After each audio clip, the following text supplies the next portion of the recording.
reach over there, get that, whatever that white paper is.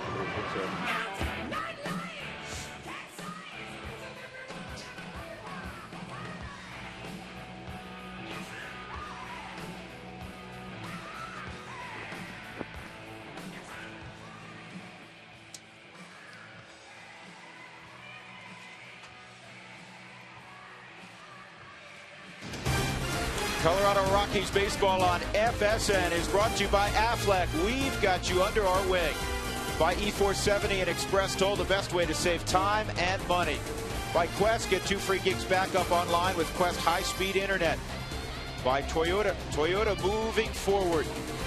And by Southwest Airlines, Southwest has low fares with no hidden fees, where what you see is what you pay.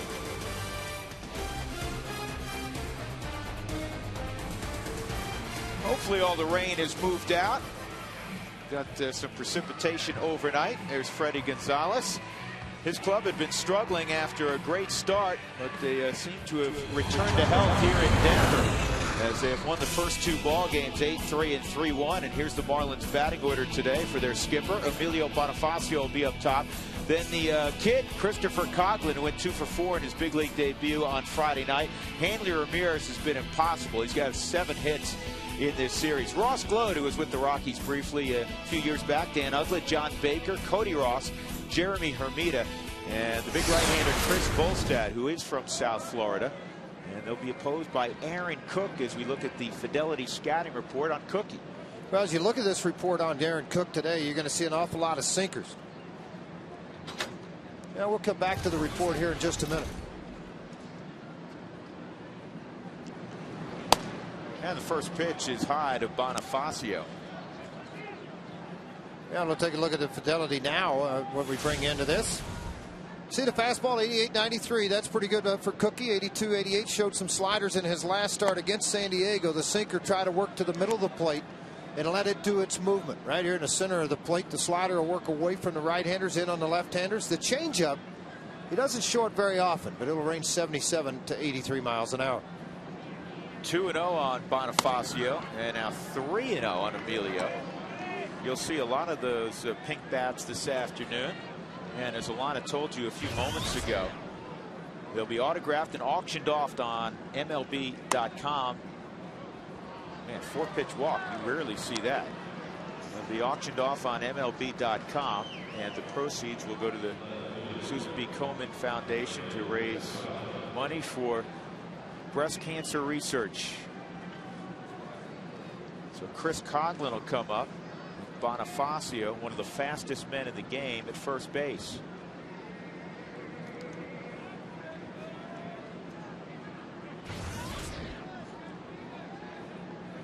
Bonifacio 6 of 8 stolen base department. And Cookie finds the release point there and has it in the strike zone to Coghlan. Coghlan, upon his call-up, was hitting .344 for New Orleans. You know, they're the Zephyrs. When Denver got a big league club and the old Denver Bears would become the Denver Zephyrs, moved out, they moved to New Orleans. So it's they kept the nickname. It's the New Orleans Zephyrs. Each year, George, especially with AAA clubs, it seems like you always got to check, all right, who are they affiliated with this year? Well, a lot of movement going around. A lot of guys dropping those affiliations, trying to get into better cities. The Yankees for years and years were in Columbus. They've since moved. The Philadelphia Phillies have been in Scranton-Wilkes-Barre now for a couple of years, but they previously had been elsewhere. Bonifacio going, Ionnetta's throw on the bag, and they got him. Wow. How good is Chris Iannetta throwing the baseball this year? That's a fast man. Yeah, very fast man. You're right. One of the faster men in the game of baseball. Got a pretty good jump at first, but the release time of Iannetta and the pinpoint pick by Tulowitzki, and then the tag is applied for, again, when you start to see this, it all has to work. There's so many different things that go into getting a base runner. One, the pitcher getting the ball there in a hurry. Two, obviously an accurate throw by your catcher with a quick release, and then the tag applied. This wasn't even close. Well, Iannetta right now 6 of 13 on the season, out by a large margin. That was a pretty easy call.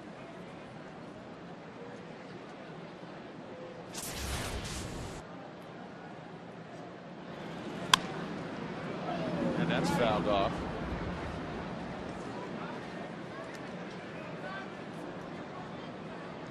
Yeah, Aaron Cook was quick to the plate. Chris Iannetta was superb in his delivery to second base, and he erased that walk. Well done.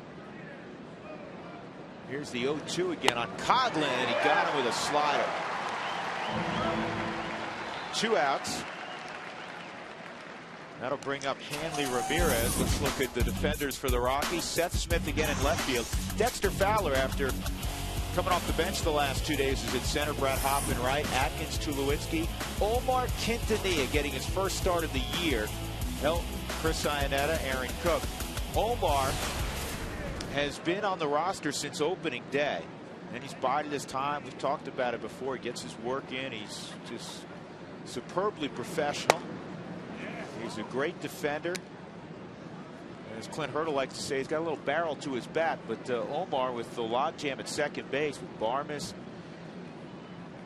and earlier in the year Baker playing there a little bit, and obviously Stewart playing there a fair amount. He hasn't had any starts. There was only at the beginning of the day, Doug Marino did a little research for us. There was 4 players, George, in the big leagues. Here it is, May the 10th, that had been on the roster on a big league roster since opening day and did not have a starter. Position players. Omar Quintanilla, one of the 4. Now you can erase him from that list. There's another one in the ballpark. Brett Carroll, who we've seen in left field late in the ball games defensively, does not have a start for Florida, yet he has been on the Marlins roster since opening day. And the other 2 players are Greg Norton, our old friend down in Atlanta, and John McDonald. Toronto. Norton's the late inning pinch hit guy for Bobby Cox. Left side, right side. He proved a couple of years ago that he can handle that without playing every day. Well, he's playing 1 time a week. He's really extended his career. He has, George. I mean, I think 4 or 5 years ago, a lot of people thought, you know, maybe over for Norton, and he's still going strong. On the ground at third, diving stop, and that's all you're going to get. Another hit for Ramirez. If you don't pick it clean with Hanley, you're not going to get him. That is the 8th hit in this series for Hanley Ramirez. Well, trying to look at it right down the line, you're going to see you're not going to hug it early in a ball game. Great play by Atkins, a 1-step dive, knocked it down inside the glove. If it stays there, maybe, just maybe, you might have a chance at trying to get Hanley, but when it popped out of there and you got to recover, you got no shot. And, you know, the more I think about it, George, once he went to the ground to stop it, even if it's in the glove, I don't think he's going to get him even from his knees. Well, you got a better chance anyway. Yeah, but no chance, as you said, with once the ball trickled out. Here's a professional hitter, Ross Glode. He's been with Kansas City the last few years. He had a cup of coffee with the Rockies a few years back. Very good hitter on the left side. And when they picked up Mike Jacobs from Florida, talking about the Royals, all of a sudden there wasn't really a spot for Glode, so they made a late move to trade him to the Marlins late in spring training. And this is fisted at the second baseman, Quintanilla. And that is all for the Marlins in the first. There was a walk, a hit, a man left. And we'll see the Rockies offensively when we come back.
Offense, the first inning would be a good place. Here's Clint Hurdle's lineup on a Sunday afternoon, Mother's Day 2009. And at the top of the lineup, he has Dexter Fowler out of the Atlanta, Georgia area. And Troy Tulowitzki in the 2-hole, 4 for 8. He's swinging the bat better. Todd Helton will be next at 337, a matching average for Brad Hoff. They're back-to-back for the second straight ball game. Garrett Atkins 6th yesterday, 5th this afternoon. Seth Smith hitting the leadoff spot the last 2 days. Then Chris Iannetta. And there's Q, Omar Quintanilla in the 8-hole in front of Aaron Cook. Chris Volstad will be towing the rubber.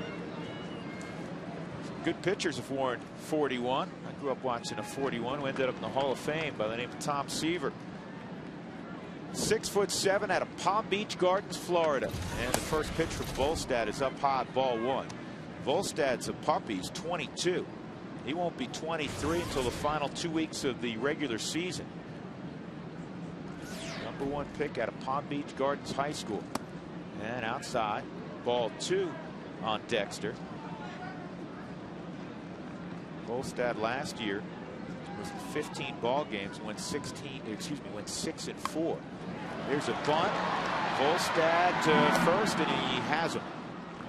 Yeah, make the big man move, and he handled the position there, so 1 out. Well, good athlete, 6'8". He's able to get off of the mound. A lot of times with that follow through, he'll get to the first base side. Fastball 89-94 with some heavy sink. Slider / curveball. What I mean by that, he'll throw a lot of slurves in at you and try to buckle the knees. The changeup 77-81. A very polished young pitcher at the age of 22 years old when the season started. 2-1, 2.97 earned run average. Troy Tulowitzki stepping in. Tulo with the 4 hits in the series has raised that average to 223. He was below 300. High and deep right center field. Did he get it? Yes, he did. Troy Tulowitzki to right center field with his 5th home run of the year.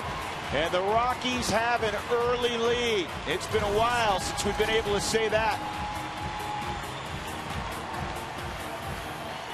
I know Don Baylor only likes to see the ball fly out of the ballpark, but George, the opposite field. Well, they got a ball away from him. Watch where this pitch is. Asking for it down, obviously up into the strike zone. And went to right center field with the pitch. Velocity at 92 on the fastball that left the yard. Just continued to carry out into the bullpen area. That's 7 RBIs in 7 ball games for Tulo, which is a nice run by anybody's standards, but particularly nice when you consider he went 17 straight games without a ribby. Well, on the Hyundai cam, watch this come directly out of the hand. See the reach back? Mistake made and mistake paid.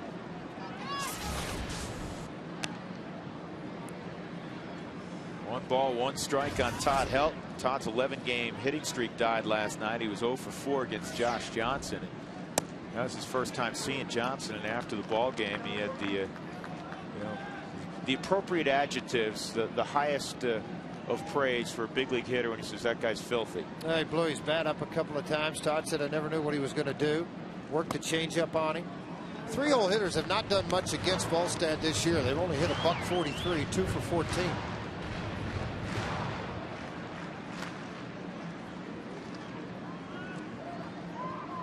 .31, and this ball's fouled off. Well, here's good news, George.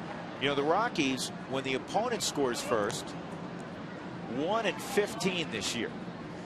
When they score first, they're 10-3. I like the plan so far. I like the plan so far. I agree with you. There's Tulo. 3-2 on Todd. This ball rolled high and deep right field. And it is off the top of the wall. And it's kicked all the way back toward the infield. Helton's going to have himself a triple. Send him some oxygen.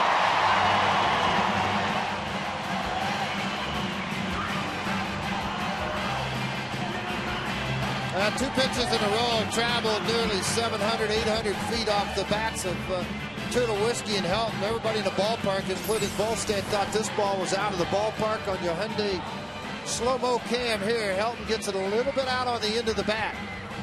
A mistake made again by the youngster, and Helton made him pay for it. I didn't really believe they thought this ball was gone. Hermida did. He went all the way back to the wall on it. It caught the cement, not any of the padding. And when it did, it just ricocheted off. If it catches one of the boards, it'll drop straight down. Hilton scoots into third base, and with only one out, and the second hottest hitter and the RBI leader on the Rockies, a chance, obviously, to take a 2-0 lead. Not only Todd's first triple this year, it's his first triple since 2007, George, when he went off with triples and he had 2. Brad Hopp takes a look at a breaking pitch for a strike. I mean, that's what it's going to take now for Todd to get a triple. He's going to need a pretty good ricochet. Well, it happened. That's the good part about it. He's at third base. Infield halfway, and that's inside on Brad Hopp. Chance for Brad, who leads the club in RBIs, to pick off his 20th.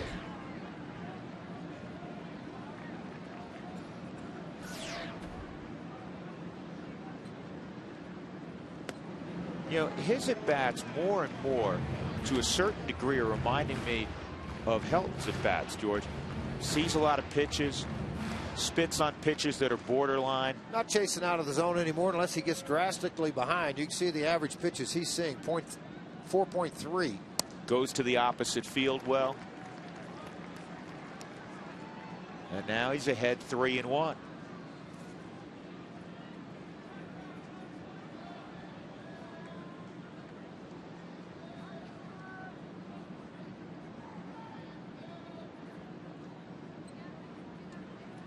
And Brad drives this ball to left center field. It should be deep enough. Here's the throw to the plate by Coghlan, and it's not going to be there in time. And Brad Hopp does his job. Mr. Triples in the dugouts. 2-0 Colorado. Coghlan playing his second game in his pro career in the outfield. He played one game the last game in AAA in left field. The other time he had played was on a traveling team when he was 13. So taking advantage of a middle infielder's arm in left field and Helton able to score. 2 outs now. Rockies have 2 across, and here's Garrett Atkins.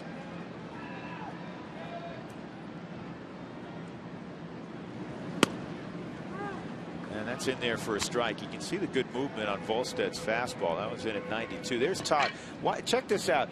You know, his last triple, actually his last 2 triples, came on the same day. He had 2 triples in 2007, June the 5th.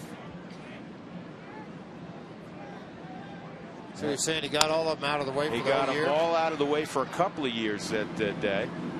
Hanley Ramirez will throw out Garrett Atkins. The Rockies get 2 in the first. It began with the home run to right center from the Rockies shortstop Troy Tulowitzki.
With Hopp and Tulowitzki being a big part of that. You needed runs, you got runs. You got 2 early. Keep piling them on, though. The defense will play a role with Cook on the hill because of all the ground ball outs. Todd Helton, a triple. They got some runs early. They need more. They need to have a big day. They need to have a series of big days, and that's been the problem with the offense. They've thrown out some big numbers this year, and then it's dormant for a couple of days. And yeah, you tip your hat when you face a guy like Josh Johnson, but guess what, George? As you well know, it's big league. You're going to face a quality arm every night. Well, yeah, quality arm. You're right. And again, the Rockies faced one of the better arms in baseball last night, Josh Johnson. But you got to try to figure out a way. Here's the 1-0 to Dan Uggla. That's a fly ball to right center field. Fowler cruising over. Brad Hawk cutting behind him. He was deferring the whole way to Dexter, who eats up land like few who play center field. Nice piece on Dexter's mom, Trudy, in today's Denver Post. Trudy's been a PE teacher in the Atlanta area for a number of years. Dad owns his own company. And what a great family. You and I have had the opportunity to meet Mr. and Mrs. Fowler on a couple of occasions. No surprise, Dexter's a young man he is. They keep the foot on down on some guys. You usually get pretty good results out of it. And, his mom and dad raised him right. John Baker out of Cal Berkeley doing the catching against right-handed pitching. They have a nice little tandem because Baker's hitting well over 300 against righties. Ronnie Paulino, who we saw last night, hit close to 400 against lefties. And before we forget again, now that we're underway this afternoon, another big tip of the hat and an attaboy, which you hate to give out because it didn't result in a win. But Jorge De La Rosa was marvelous last night. Yes, he was. He did 12 punch-outs in the ball game. He commanded the strike zone with 3 different pitches: the curveball, changeup, and fastball. He was excellent. I mean, that's the career high strikeouts. I think was 10 for him previously, and it was a while back when he was with Milwaukee. So he comes up with 12 here. I think the start was against Pittsburgh, actually, that he set that number against. 1-2, and Baker hits it down the left field line. Seth Smith, nice job. And he knows that wall's coming up on him. And Smith makes the catch and retires Baker. 2 outs. And that'll bring up Cody Ross. Hey, look at the final line. Yep, 4 hits last night, a couple of runs, 1 walk. It's an important thing to me. 5 base runners the entire night, 12 strikeouts. You know, Jorge did have a 10 strikeout performance last year against Cleveland last June. It's the first time a left-hander has produced 2 10 strikeout performances in a Rockies uniform. That's up high, ball 1. Brian Bohannon had a 10 strikeout performance. Jeff Francis, his career high is 10. Struck out 10 Dodgers late in 2007. De La Rosa, it's 2-0. Also, the 3rd Rocky starter already in the month of May to work 8 innings in a ballgame. Aaron Cook did in his last outing in San Diego. That's something that we were discussing in the first segment of the broadcast today. The fact that the Rocky starters, by and large, over the last 2 weeks have been very, very good. 6 2/3 innings that they've averaged. So anytime you're working into the 7th inning, typically you got it in the ball game. But the record doesn't reflect all of that fine starting pitching. Here's the 2-1. Swung on and missed. 2-2.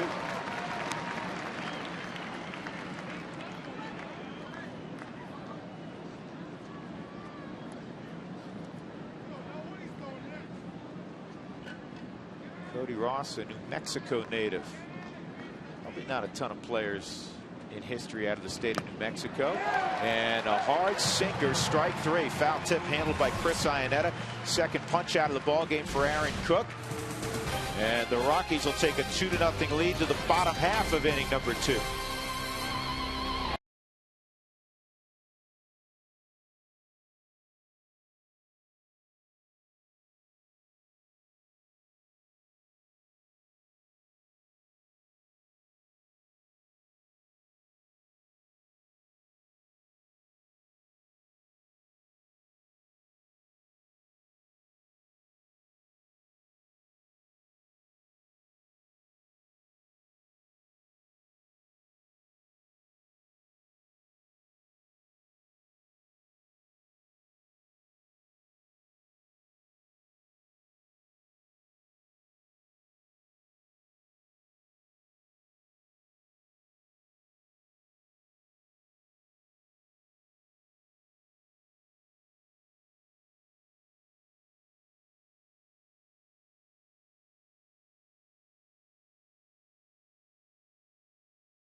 Run in the first. Todd Helton nearly a home run in the first. Hit a triple off the top of the scoreboard in right field.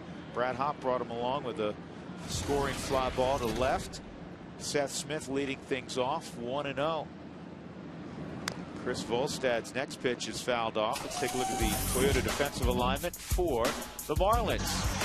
Christopher Coughlin's in left field, Cody Ross in center, Jeremy Hermida in right, Emilio Bonifacio, Hanley Ramirez, Dan Ugla, Ross Glode at first, John Baker's behind the plate, and that pitch tails outside 2-1. Smith with a .291 average. And this is a comebacker. An easy play for Volstad. One gone. We check in again with Alana Rizzo. Alana, by the way, it was a real pleasure yesterday for all of us to meet your mom. Thank you. She really had a great time. We got home last night. She said it was one of the best days that she's ever had coming to the ballpark, getting to meet our broadcast team and getting to meet about 12 of the 25 players. So she absolutely had a blast. Drew, I want to talk a little bit more about Chris Volstad. When he was 9 years old growing up in Palm Beach Gardens, Florida, it was Hall of Famer Jim Palmer that actually helped him quite a bit on the pitching mound. He's the one that taught him how to properly grip a baseball, how to stand atop the pitching rubber, how to push off towards home plate, and how to try to make the ball land in the same exact spot. He noticed how large Chris Volstad's hands were, and he's the one that kind of taught him how to throw the curveball, but most importantly, how to throw it across the plate, guys. Well, I'll tell you, it's a great story, Alana. That's our Mike Shaw auto update from Alana. And you say, well, hold on a second. How do we get a Hall of Famer to work with our 11-year-old kid? The deal was that Mike Adams, a gentleman down in South Florida by the name of Mike Adams, was the coach of his travel team when he was 11. And Mike Adams is a professional golfer, teaching pro, not somebody you'd see playing against Tiger Woods on Sunday afternoon. Ionetta gets locked up a little bit, no swing, 2-2. And Mike was giving lessons to Jim Palmer and Mike Schmidt, among others. And Mike said, I'll tell you what, I'll teach you for free if you give a few of my pitchers pitching lessons. And Palmer said, hey, I love working with kids, no problem. And Volstad became his prize pupil, if you will. And if you look at his mechanics, he doesn't have that super high leg kick, George, but you see some of Palmer, don't you? Well, a little bit of it. I see that front side high elbow up, and something he does consistently. So does Josh Johnson. You always try to inherit the traits. Listen to guys that have played the game for a long time and have had success. Obviously, it'd be an asset just to pay attention. Absolutely. Chris Ionetta line single to center field. 1 on and 1 out.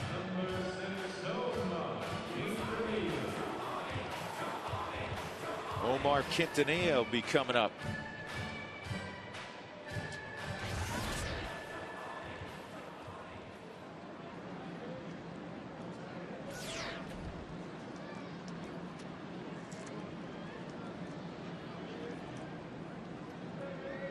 Chance for Omar to put some at-bats together. Obviously, without any starts, the at-bats have been very sporadic.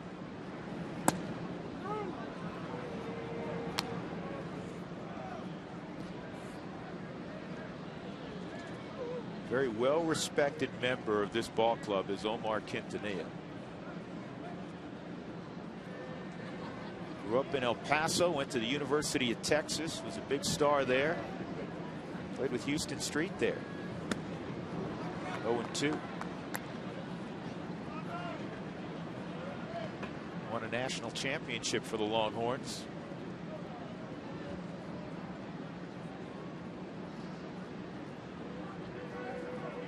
Got the family out today, George. Jacob's sitting next to us. He's got his Texas Longhorns gear. Yeah, he's all hooked up, isn't he? He is. Big Horns fan. That's outside, 1-2. They recruit you, George? No. Coming out of high school? No. No, I sure did. Missouri.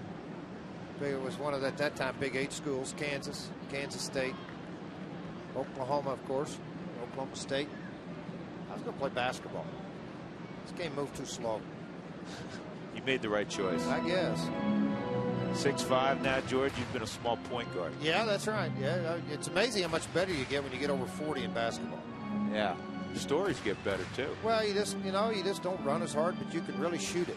By the way, last night I didn't want to wake you up, but I came home and watched the MLB Network, and it was 11-something at night, and I'm trying to relax.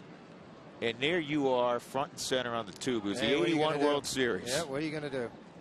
You should have flipped the channel and gone to bed. I wanted to see. I wanted to check out the delivery. Here's the 1-2. Swung on and missed. There's that big hook, the Palmer type hook. That's the first strikeout of the ball game for Volstad. Aaron Cook coming up. Fans, feed your Rockies fever at Taco Bell. Rockies on their way perhaps today to 7+ runs. And if they do, go to Taco Bell tomorrow in the state of Colorado between 4 and 6 in the afternoon. 4 tacos for $1 with the purchase of a drink. And Cook, he always handles himself well at the plate. 250 average this year. Chris Ionetta's at first. And that's inside on Aaron.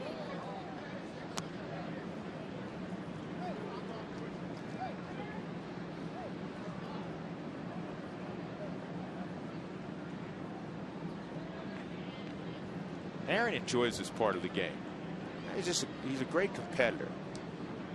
The guys that think back to high school and had a lot of success offensively, even though this is a whole different deal trying to hit guys at this level, but I enjoyed taking their hopefully 3 or 4 swings a ball game.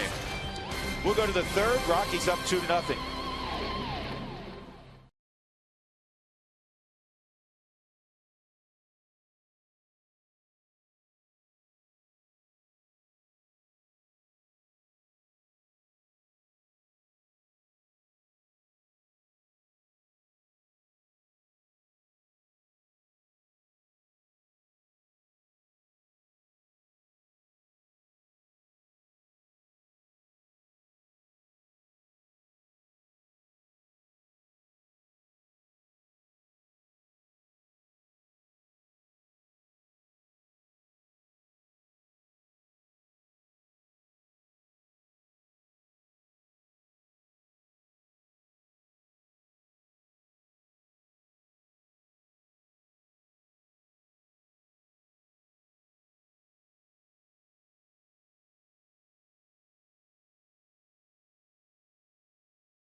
By RE/MAX, outstanding agents, outstanding results. And by Searchlight Channel 888 on your Comcast remote for real estate, automotive, careers, and more. We go to the third inning. Once again, happy Mother's Day. And pink is the color of the day, including the lineup card. Drew Goodman, George Frazier, Alana Rizzo down field level. Jeremy Hermida out of the 8-hole this afternoon for Freddie Gonzalez will lead it off. Hermida, first 3 weeks of the season, was hitting very well. 308. He's hit a little bit of a slump of late. Just 184 the last couple of weeks. To face Aaron Cook. Hermida takes a breaking pitch for a strike. Jeremy's out of Marietta, Georgia.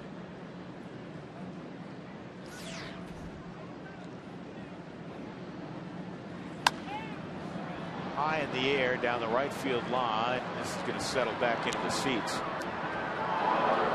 California, Texas, Florida have always been scouting hotbeds. Arizona as well. Now Georgia, over the last 10-15 years, has skyrocketed to a must-see status on a regular basis for scouts. A lot of talent.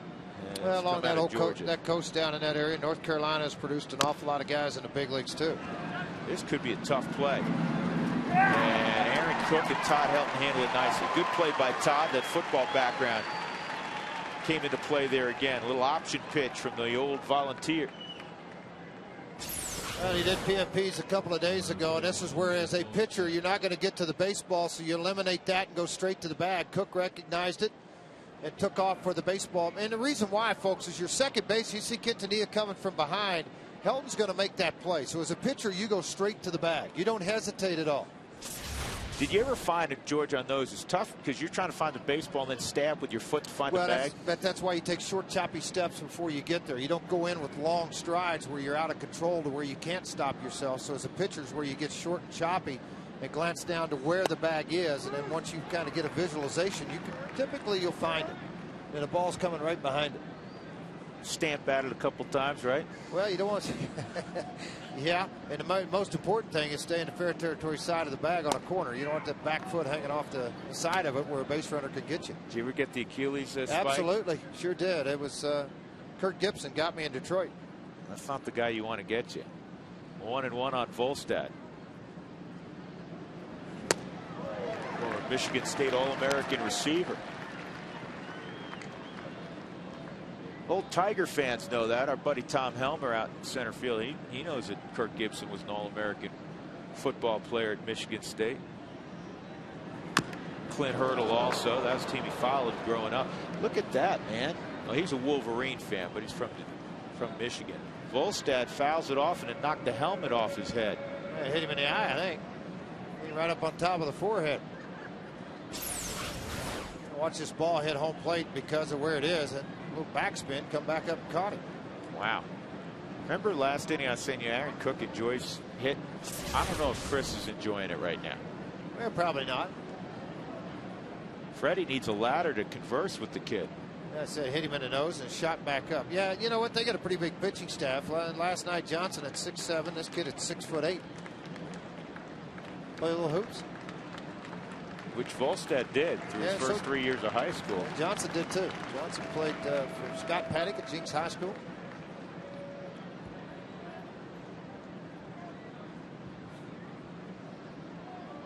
Here's the 1-2 on Volstad.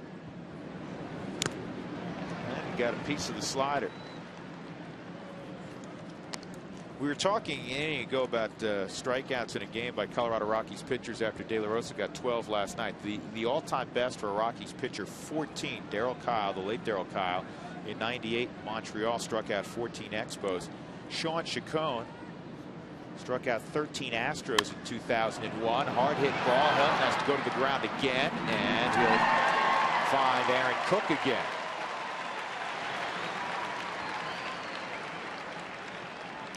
Read in the paper today where Sean is pitching for Newark in the Independent League, trying to resurrect his big league career. 2 outs. Emilio Bonifacio will be coming up. Windshield chipped or cracked. Don't wait. Call Colorado's #1 team, Elite Safelite Auto Glass, 303-287-5000, or visit safelite.com.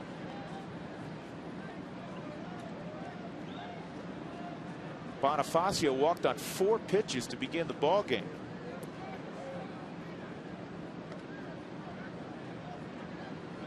Emilio with the Diamondbacks part of last year, and then he went to Washington in the John Roush deal.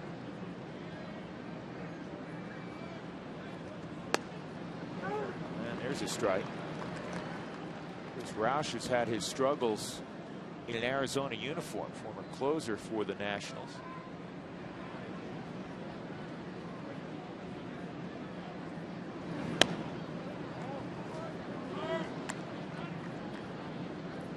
One ball and 1 strike. Emilio walked in the first, and then Chris Iannetta threw him out trying to steal.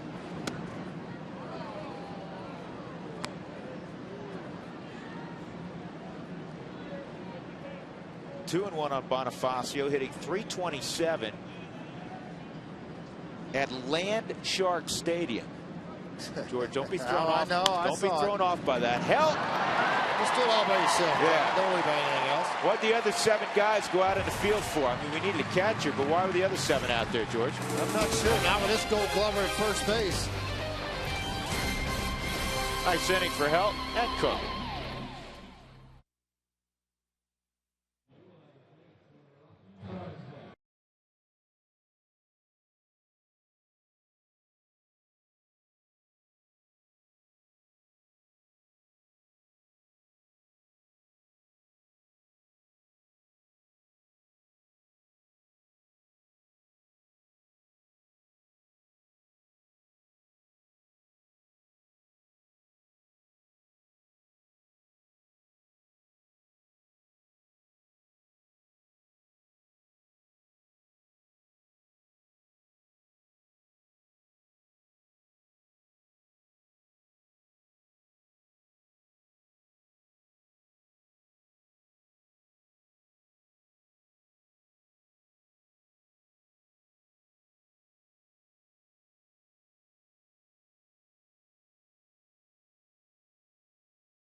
2-0. Colorado leading the Florida Marlins. Top of the order for the Rockies here in the third.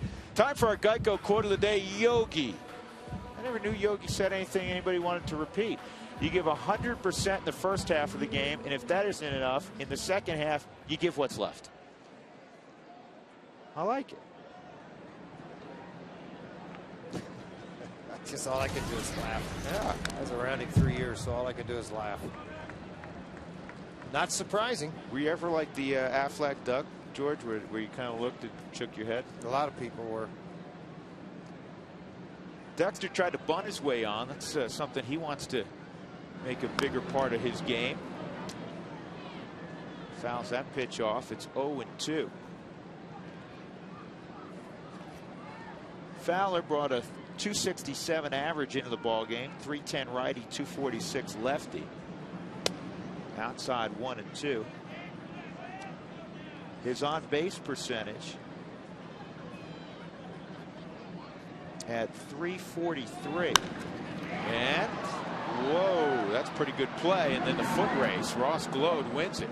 Glode takes a base hit away from Fowler. Yeah, but a good swing on the baseball. That's for sure. The other one was more of a tapper, and it's a little bunt out in front of the plate. Didn't get it up the line this time. Hit very hard right at Glode. Glode's a guy that can catch the baseball at first. Yeah, Glode's one of those few first basemen, George. You put him in the outfield. He'll play a little bit out there for you also. Most of the first basemen, not all, but most of the first basemen you see around the big leagues, you know, big hulking types where they play first base, or if they're in the American League, they DH some. Absolutely right. Well, he set a major league record too. The last 4 outs recorded with the first baseman. Is that a big league record? Doug said it was. He gave me the note. Doug knows all. Tulowitzki with a 1-strike count. Jacob, is that Jake? That's a record, isn't it? Yeah. Okay. He said it was a record too. Well, you know what? He could document the game back almost 11 years now. That was nasty. That's a pretty good changeup. Very good at 83. Well, how far did this home run fly for Troy Tulowitzki in the first inning? Brought to you by AAA. It flew 386 feet, or enough to get over the wall. Troy was on that. That was a little too good. 0-2 pitch from Volstad.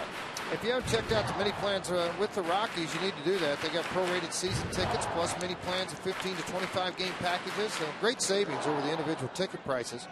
Postseason also there for the rights for postseason with the mini plans and the season tickets. 303 Rockies, or go to ColoradoRockies.com and order now. You know, I think a hitter's getting back in a groove, and we've witnessed it with Tulowitzki the last few days, George, when they can foul off pitches, cover pitches that are good pitches, pitcher pitches. And you've seen that here with Troy. And that one is pulled foul by about 3 feet. Yeah, backed off of the changeup up high in the strike zone at 84. You're really slowing the ball down to the bat speed, and that's what happens. And as a hitter, you're trying to get too anxious. You see it. You can't sit back and wait on it long enough.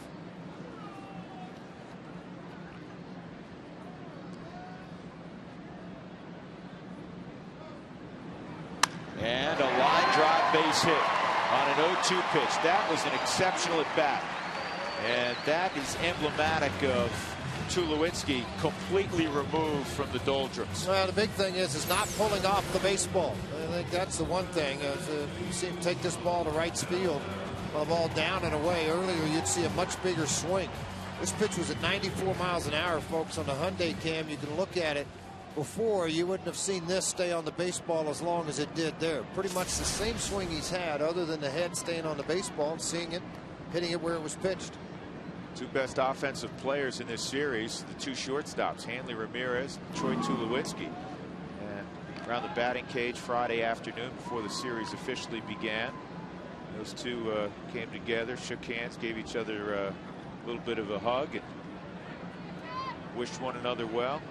Two of the better young players in the game, and shortstop, an offensive position also. And when it comes to guys like Tulowitzki and Ramirez, really throughout the game now, it's changed a lot from 25, 30 years ago. Guys were big and strong. He's 6'3", 225. Tulowitzki 6'3" and about 215, 218. Those guys, when you played, George, they were first basemen. Little bitty skinny guys. What we had playing up the middle then. They could catch it. Not many of them were hitters. Todd in his first at bat nearly left the building. Hit it off the top of the scoreboard right. Ricocheted hard back toward the infield. It was actually closer to Dan Ugla by the time it stopped rolling. And Helton had an easy triple.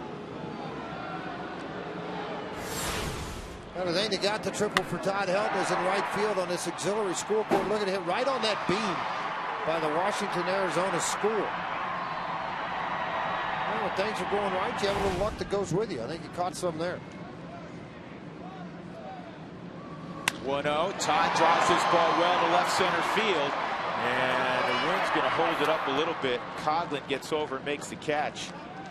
Off the bat, I thought that was going to be a tweener.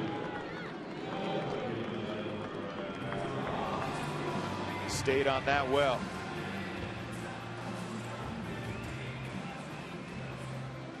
So 2 outs. That'll bring up Brad Hopp, who drove the ball in a similar place, not quite as far as first time up for a sac fly. 20th RBI for Brad. Rockies up 2-0.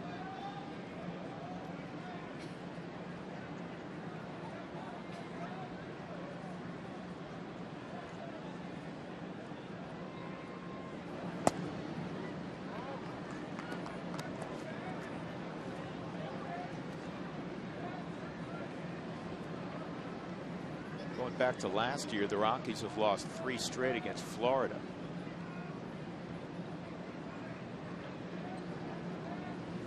And a line drive gloved by Ramirez. In the inning, Tulowitzki singles. He is left at first base. 3 innings complete. 2-0 Colorado.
Two nothing Rockies as we head to the top of the 4th. I want to say happy Mother's Day to my mom, Maria, so happy Mother's Day.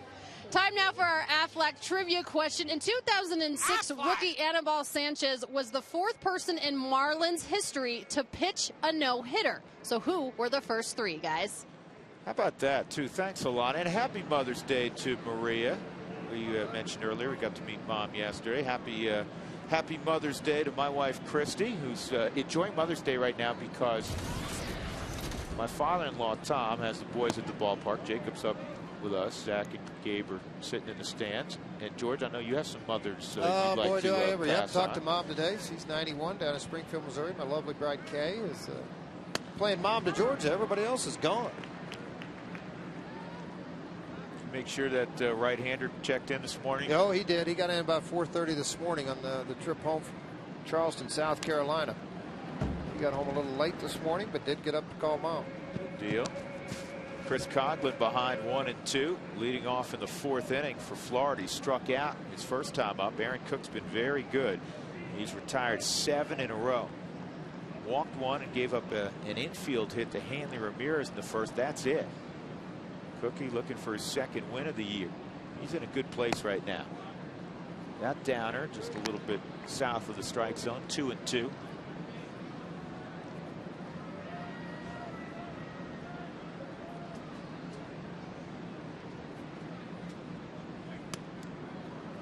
Well, it looked like that cutter, George, that he was Yeah, playing with a little bit this you know spring. what? I'm not sure that that's what he was wanting to do. I think the baseball just took off on him. Yeah, I'm looking at the reaction of his catcher and Ionetta, and I'm not sure that's what he was trying to attempt to do with the baseball. Ground ball to short. And Tulowitzki with the 95-mile-an-hour heater first.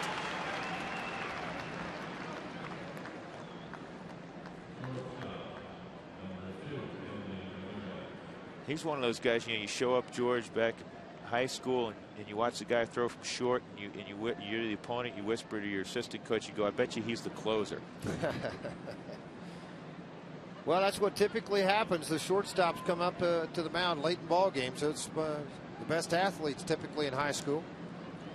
Here's Hanley Ramirez. He's a pretty good athlete. He got a slider and he fouled it back. Hanley's been okay in the series. Got 8 hits. Tell you what, he swings at some pitches like he knows they're coming. It's like he's got some kind of radar that's picking up signals or something, because they've made some pretty good pitches on him, yet he has had to been able to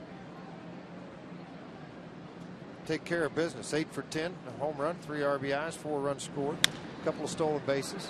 And he's going to try Atkins again. Nice pickup on the backhand side. Hanley playing it right, scoots up the line, and Addy gets him by about 3/4 of a stride. This is a good pickup, George. Well, it is, because it's on a short hop. You watch how Addy's got to come in onto the back side of it and catch it on that short hop, I should say, and he's able to backhand it and make the throw over to Todd Helton. So with 2 outs and nobody on, Ross Gload will come up. He hit a little roller to second base that was handled by Omar Quintanilla in the first inning.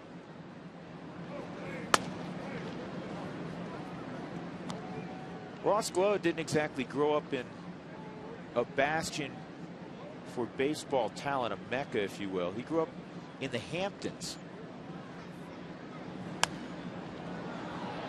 Far reaches of Long Island, way out east. So what other major league players come from the Hamptons, Doug? Just wanted to put some heat on Dougie, didn't you? Well, he's been pretty relaxed over there most of the day. Thought I'd get him going here a little bit. Sipping his latte. No, he doesn't drink that stuff. Ground ball toward the hole. Diving attempt by Quintanilla, can't get there, so Gload has himself a hit. That's the first hit that's reached the outfield. 1 of 2 hits. The other was Hanley Ramirez on a ball that Atkins stopped, dove, and had no play on. So with 2 outs, Gload at first and Dan Uggla at the plate.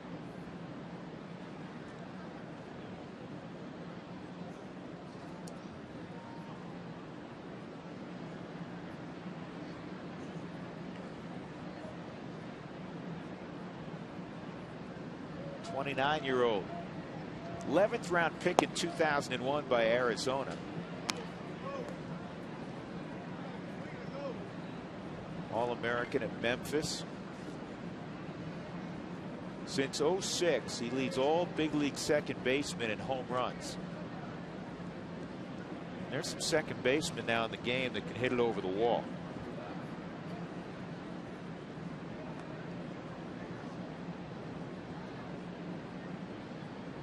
Got those Steve Garvey forearms. Wasn't he the guy that played second last year in the All-Star game at Yankee Stadium? Made a couple errors when Cook was pitching. Yeah, he had a rough All-Star game, and I think he punched out a few times. He had a tough All-Star game, 2-time All-Star. But you know what, George? You got to be pretty good to have a tough All-Star game. Well, that's exactly right. And you know, the thing is about it, a Rule 5 pick out of the Arizona Diamondbacks organization. Outside 2-1. Aaron trying to stay away from that barrel of Dan Uggla's. Well, last night he got a couple of balls away from him. He drove one a triple to center field, one into left center field. Balls away. He is standing right on top of home plate. Kind of tips that bat a little bit. Yeah, a lot of hitters do that now. Yeah, and everything gets pretty quiet, though. You watch when the pitch comes, you'll see him tip and do some things, but as the pitch comes, hands get very quiet. 3 balls and a strike. I talked about getting close to the plate. You'll get an idea of what he's doing here. You can see that back foot tighten up pretty tight right there. It's like dare you to throw it inside him. Watch the bat, folks. It'll get real quiet as that pitch starts to come to the plate. Not a whole lot of movement at all. And ball 4. So Uggla draws a walk. That pushes Glode to second. And it brings up a left-handed bat, John Baker. Second walk allowed by Aaron.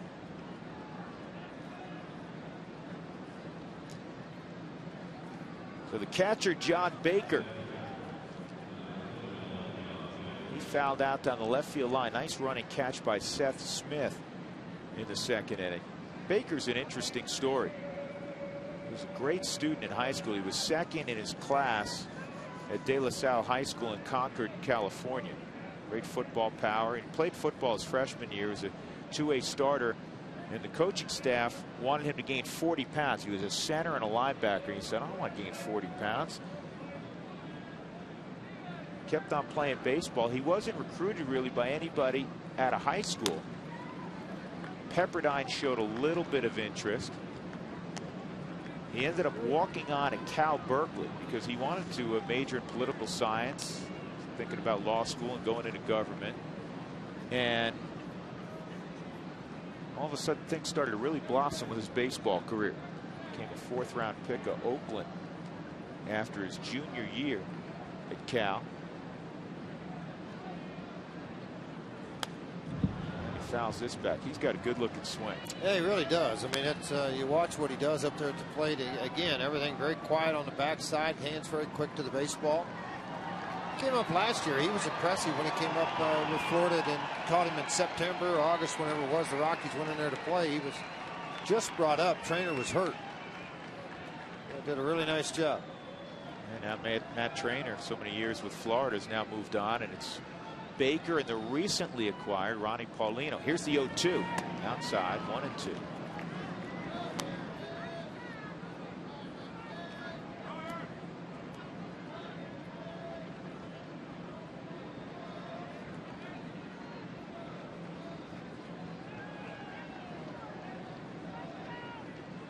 Two men on. Glode at second, Uggla at first. Pick play, they got him. Nicely done. Tulowitzki flashed the glove, and they pick off Ross Glode, and he didn't even dive back in.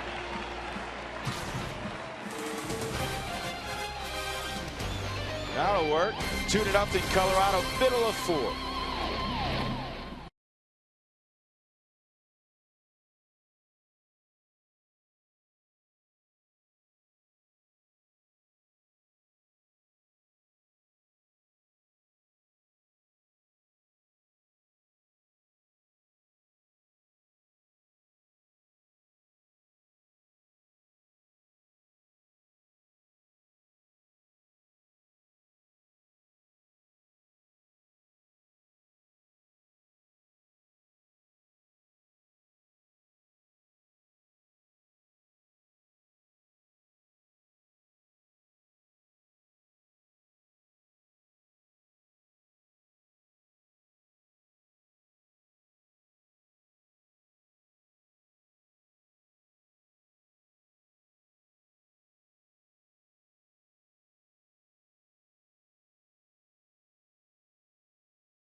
Bottom of the 4th inning. Time now to answer the Aflac trivia question. The question was, back in 2006, rookie Marlins pitcher, rookie at the time, Anibal Sanchez, was the 4th person in Marlins history to pitch a no-hitter. Who were the other 3? You guys have a guess? Well, Al Leiter drew a no-hitter that the Rockies know about. Against Colorado. And then who else? Now, Al Leiter did it in 96. The next guy was in 97. Who was it? Kevin Brown. Kevin Brown, and then A.J. Burnett. You guys are too smart. No, it's actually on the screen. Yeah. Oh, dang it. I don't have a monitor, so I can't see that you guys are cheating. You should never have told her. Now she's never going to believe that we come up with the answers, George. It's going to be our little secret. Garrett Atkins at the plate. That curveball's high, and it's 2-0 on Addy. Atkins grounded to short his first time up. 0 for his last 12 at the plate. And this ball is yanked foul. Been putting in a lot of time. With Don Baylor in the cage. He's adjusted his stance just a little bit. Not quite as open as we've seen him.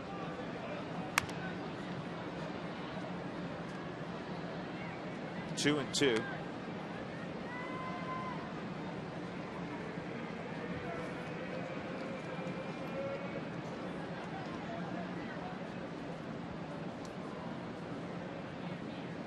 Atkins to be followed by Seth Smith, and this ball is a line shot right at Emilio Bonifacio.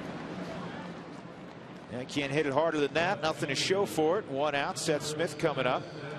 And let's check this date in history, brought to you by Dex. Dex knows. Back a year ago at the Padres 3-2 win over the Rockies at Petco, Greg Maddux on his 5th attempt wins the 350th game of his career. 42-year-old right-hander gave up 3 hits in 6 innings to become the 9th pitcher to eclipse 350 wins. And Greg is now retired. Oh, and he's going to pitch forever. 1 ball and 1 strike.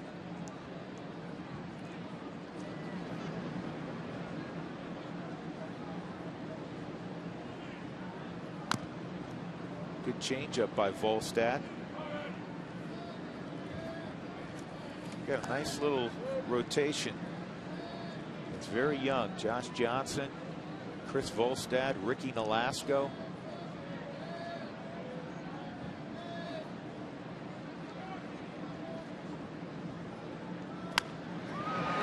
And a base hit for Smith.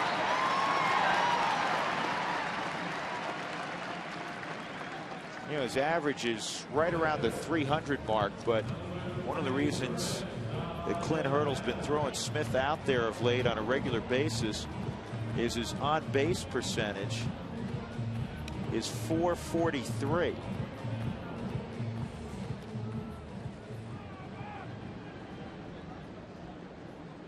Chris Iannetta ripped a single to center his first time up. Rockies trying to add on. They got 2 in the first inning. Home run by Tulowitzki, triple by Helton, sac fly by Brad Hopp. They've out hit the Marlins 5-2. George, you have your stopwatch there. Volstad didn't appear to be real quick to the plate. 138 is the quickest I've got him on a fastball. He's averaged about 142 so far with men on base. And you can run on that.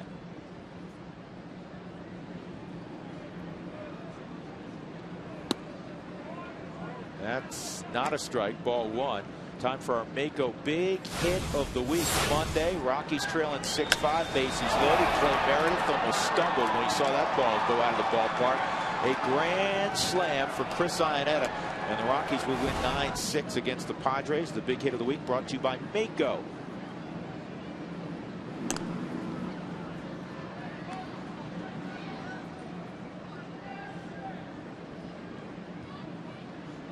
Seth Smith at first base last year's cut about a dozen pounds or so off his frame. Seen throughout spring training and now the first part of the season, he runs pretty well. He's rearranged his body. Yes, he has, and he deserves credit for that. Absolutely.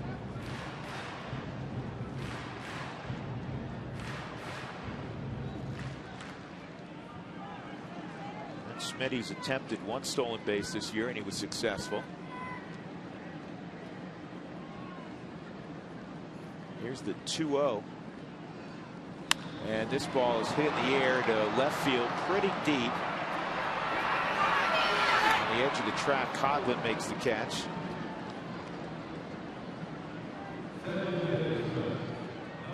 Two gone. That'll bring up Omar Quintanilla.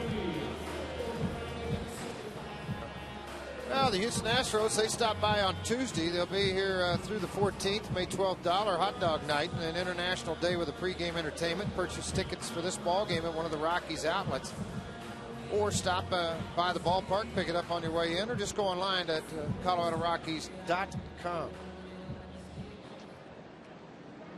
Omar getting his first start of the year this afternoon. It's coming at second base. Last year he had 20 starts at second. He had 32 starts at shortstop.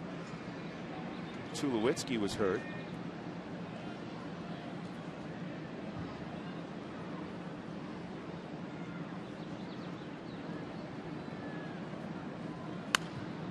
And it's fouled off by Quintanilla.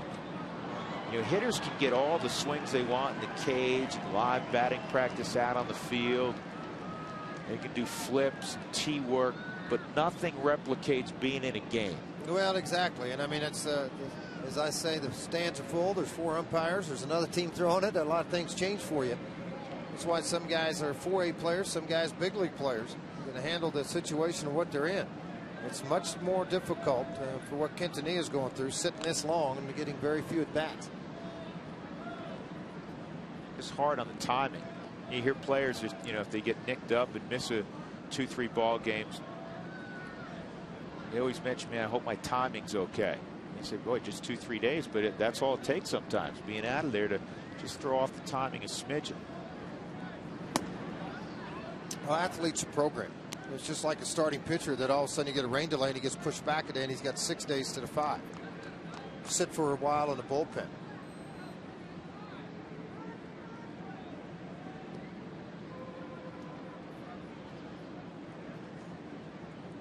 One ball and 1 strike on Quintanilla with Seth Smith at first. He's singled. There's 2 outs. Rockies up 2-0 as they hit in the 4th. Lost the first 2 ball games of this set, 8-3 and 3-1.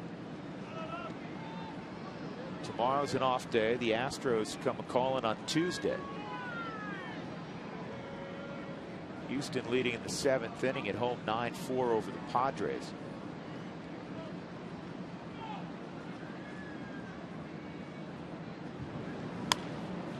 This is popped up left side, foul ground.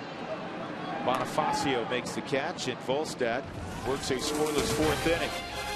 We'll move on to inning number 5. Rockies leading 2-0.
Payments for the next 3 months. By Geico, 15 minutes could save you 15% or more on car insurance. Visit us at geico.com or call 1-800-947-AUTO. By Comcast Digital Home Phone Service, warm up to unlimited local and long distance. Call 1-800-COMCAST. And by Taco Bell, think outside the bun. With George Frazier and Alana Rizzo, I'm Drew Goodman. On Mother's Day 2009, John Baker will get another chance against Aaron Cook. He was up last inning when Ross Glode was picked off second base.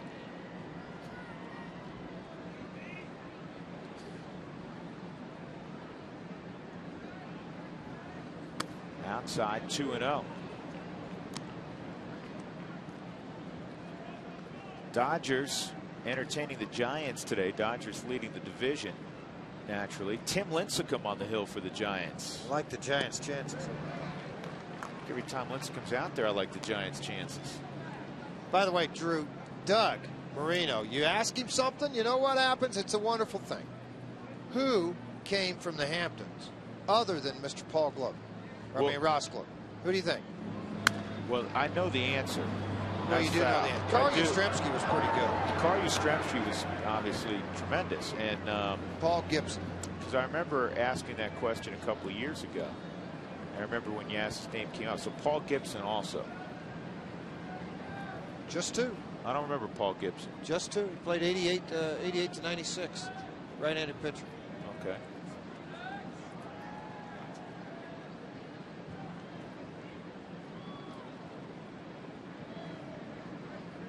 A lot of other famous people to hang out with in the Hamptons. Maybe not as many baseball players as Glode would have liked. You knock on Billy Joel's door and jam a little bit.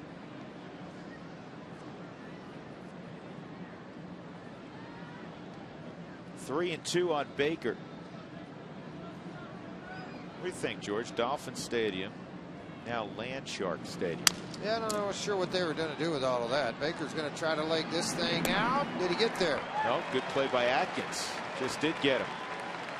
One out. Let's go down to Alana Rizzo with this afternoon's great Colorado Payback sideline report. Alana. All right, Drew, thank you so much. I have another very special guest with me. I'd like to introduce you guys to the Reverend Kathy Bird DeYoung. She's the Colorado Rockies and Major League Baseball honorary bat girl here today at Coors Field. And Kathy was diagnosed with stage 2 breast cancer back in January of 2007. And Kathy, thank you so much for joining us today. First of all, congratulations on your fight and being able to overcome it. My first question for you is, how are you feeling and what's the process right now? Well, I'm really doing quite well right now, although I do have times when I still feel kind of tired. It's more the effects, the after effects of being on chemo. But overall, I'm doing well. And, you know, obviously the Rockies wanted to recognize you today, but I know that you have a special message that you would like to send in terms of creating awareness. What would you like to tell people? Often breast cancer is considered a white woman's illness, but the truth is that African American women and Latinas, even though they get diagnosed less, die more often from the disease because they don't go to get the mammograms, don't have access to health care. And so I just want to encourage Latinas and African American women to get mammograms and to find ways they can get if they don't have health care insurance. Right, certainly, and make sure you do the self-exams and continued success in your fight against this. Again, congratulations for being recognized by the Colorado Rockies, and we're certainly supporting you through your cause. Thank you very much. All right, guys, back to you. All right, Alana, thank you. Thanks to Reverend Bird. Swung on and missed. It's 1 and 2 on Jeremy Hermida. All the proceeds today from those pink bats, they'll be autographed and auctioned. Go online to MLB.com, and all of the proceeds, as Major League Baseball does every year on Mother's Day, goes to help fight breast cancer, the Susan B. Komen Foundation. 2 and 2 on Jeremy Hermida. 3 and 2.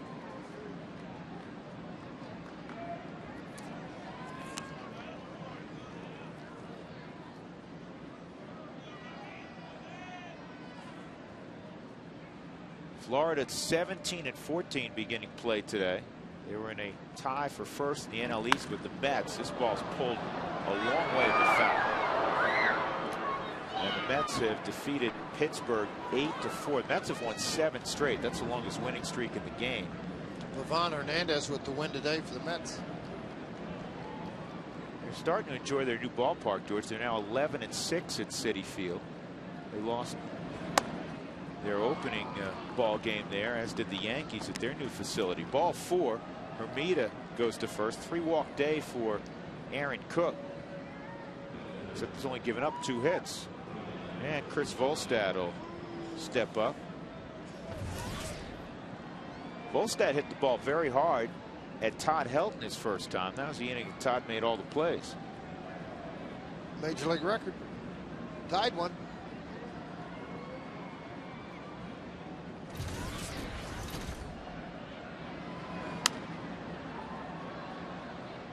And fouled off out of play. 0-1 on Volstad.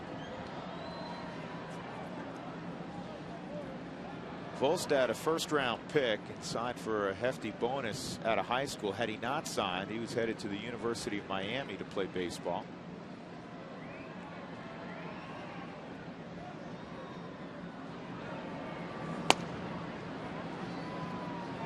One and one.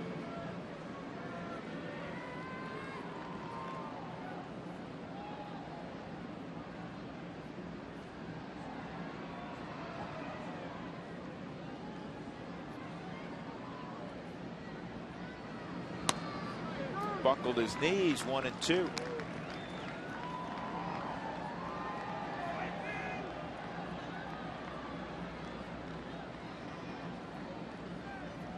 Chris believes the basketball, he's a good player, but the basketball helped with his footwork and his aggressiveness on the mound. And that makes sense. You know what? It does, but you know something else too, Drew? A lot of scouts will come and watch basketball games in high school. Because if you're in the middle playing, you know, you've got to show your toughness on the rebounding, taking charges when guy beat guards, you know, going into the paint, blocking out. I mean, and if you're an outside guy, they can check foot quickness and see what you are handling the basketball, what kind of athlete you are, can you shoot it, you know, to find out if you are good. And basketball will tell you a lot about what a player is on a baseball field.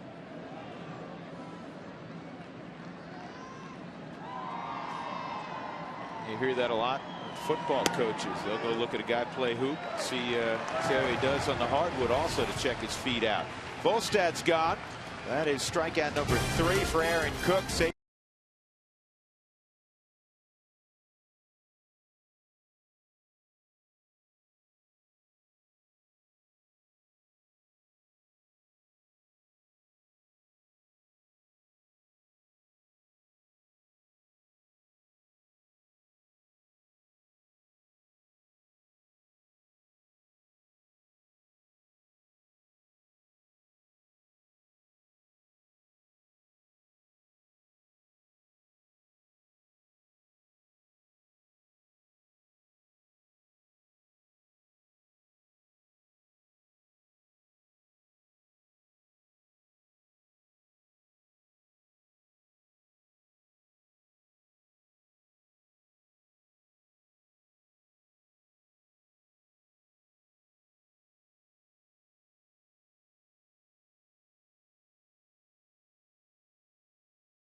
The E470 Road Ahead is brought to you by E470 and Express Toll, the best way to save time and money.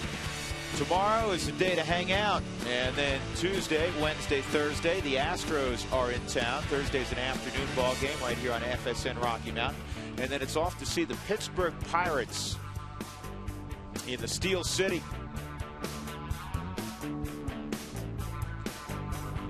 That's the E470 Road Ahead. Always good to see PNC Park. What gorgeous views they have from that park on the Allegheny River. There's a strike on Aaron Cook. Aaron bounced to short his first time up, hit into a fielder's choice.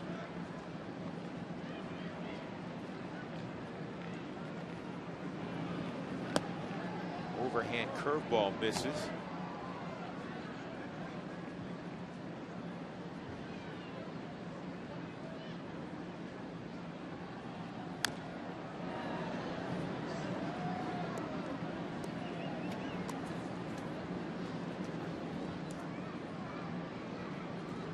Ball game's over already around baseball. Atlanta beat Philadelphia 4-2 today. Mentioned the Mets over Pittsburgh 8-4.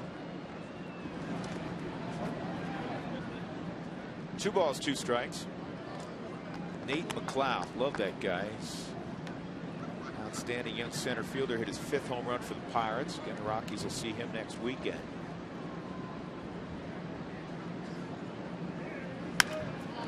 On the ground, the third, good pickup on Bonifacio, and it was not handled at first by Glode. He was juggling it.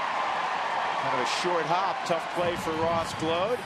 And Aaron Cook is aboard, leading off the 5th inning. Bonifacio, George, did the hard part, coming up with that baseball. Well, no question. He did a great job to come up with the baseball. He had to take 2-step and dive to knock this ball down. You're going to look at it right now. He's cheating over towards the line as you get farther into this ball game. Dives, makes the catch, and then a short hop to Glode over at first base. He couldn't hang on to it as the throw came over from Bonifacio. 2 steps and dive, but he got to his feet in a hurry. It's just the ball did not feel properly. One look down for Cook, going to second on the bunt by Dexter Fowler to put Cook into scoring position.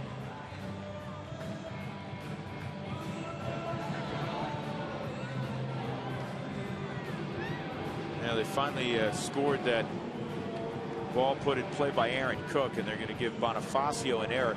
George, one of the things that most fielding coaches, infield coaches, outfield coaches, I was talking to Bo Porter about this, who handles the outfielders, third base coach for Florida.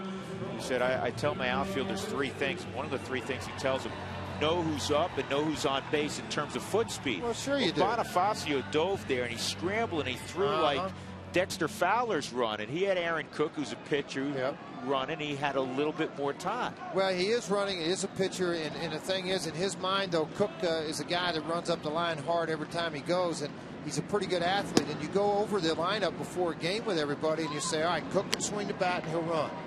You know, he's better than average runner. So that sticks in your mind as a fielder. Even though he's a pitcher, you think, yeah, average runner, okay. You know, and so you kind of lock in on that, of who you can take your time on and who you can't. Bonifacio, it's 5th inning, but Tulowitzki's hit the ball to right field every time, or today he has. He's still hugging the line pretty good down the third baseline, trying to prevent a double, give up a single. You've got an infielder playing left field for the first time in the big leagues. He's already had one play where he couldn't get the play at the plate on a ball. 2-0 on Tulowitzki. 2 for 2 in the ball game. And out front, 2-1.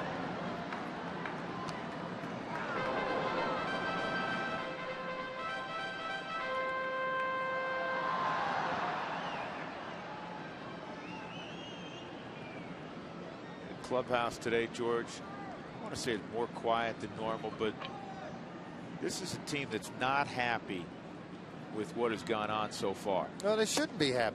No, they shouldn't be. You know, I mean, no question about that. Yeah, they shouldn't be happy with what's going on. I mean, some guys are having pretty good individual seasons. Helton, Hop, they're guys that have done a nice job. Jason Grilli out of the bullpen. I mean, you know, De La Rosa pitched yesterday, had 12 punch outs, but they don't like being 11-18 and looking up and seeing 9.5 game deficit behind the Dodgers.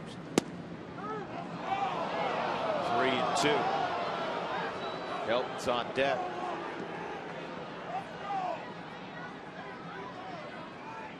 Chance to expand the lead here with 1 out. Aaron Cook is at second base.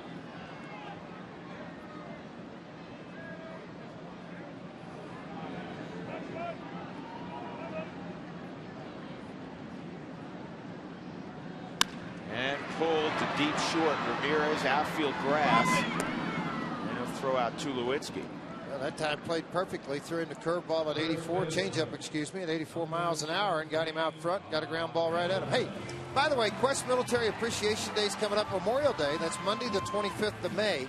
Fans arrive early for the Rockies' annual celebration of the brave men and women serving our country here and around the world. All active military personnel and the veterans receive complimentary game tickets. Great discounts for the family and friends are available as well. 303 Rockies for more information. Helton a triple to right and a line drive to deep left center. He's 1 for 2. Average sitting at 340. top 10 in the National League, along with the guy on deck, Brad Hopp. Get fouled, get out of play. It will. You know, Helton's one of the few guys in the Rockies' history that have had success against Florida consistently. 54 RBIs, 15 home runs. He's hit nearly 350, 345 average, covering 66 games versus the Florida Marlins. Pretty good numbers, big numbers. Don't feel bad, Florida. You're not alone in that category. He's had a few good years against a few people. I was going to say, that's up high, 2-1. Well, in his career, George, against Arizona, he's hit 323, Atlanta 335, Cincinnati 337, I guess whenever Houston 335. Not to interrupt, but I guess whenever you get done with all this, this is why he's a lifetime 334 hitter. Right? And this ball's hit well to center field. Going back is Ross, still going back. Not going to catch it. Here comes Cook to the plate, 3-0. Todd into second with a double.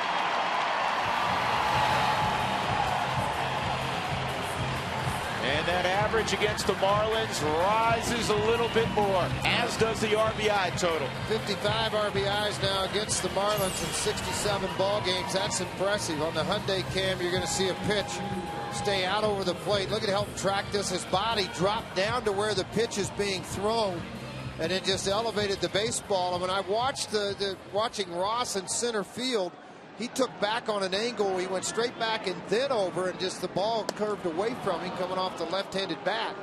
Faded on him at the end. It was smoked.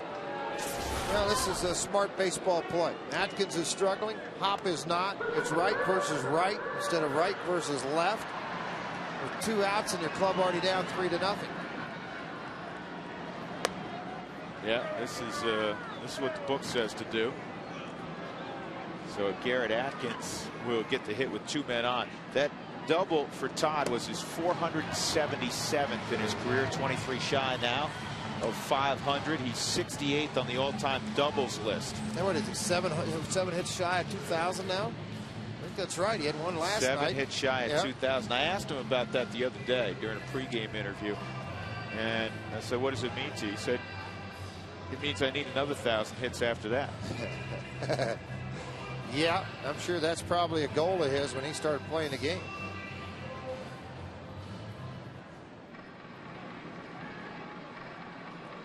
Todd has squared up the ball 3 times today.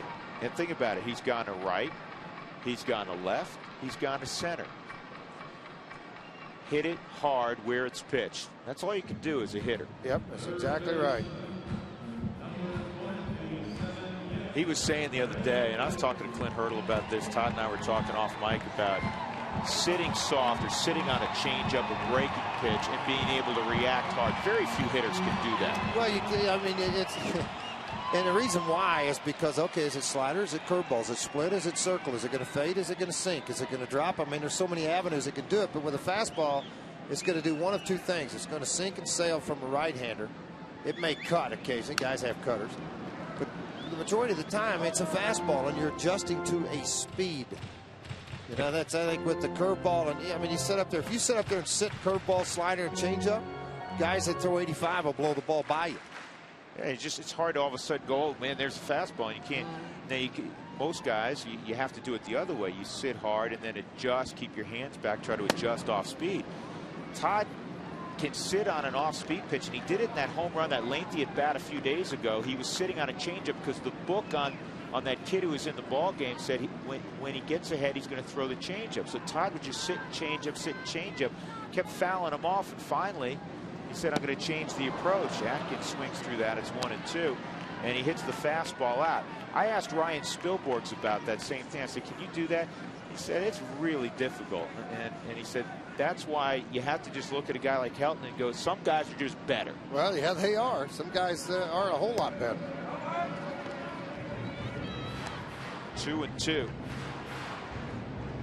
Atkins hit it very hard his last time up, but it was right at Emilio Bonifacio, the third baseman. Looking for his first knock against Chris Volstad. 2 balls, 2 strikes, 2 outs, 2 on. And this one is really fat.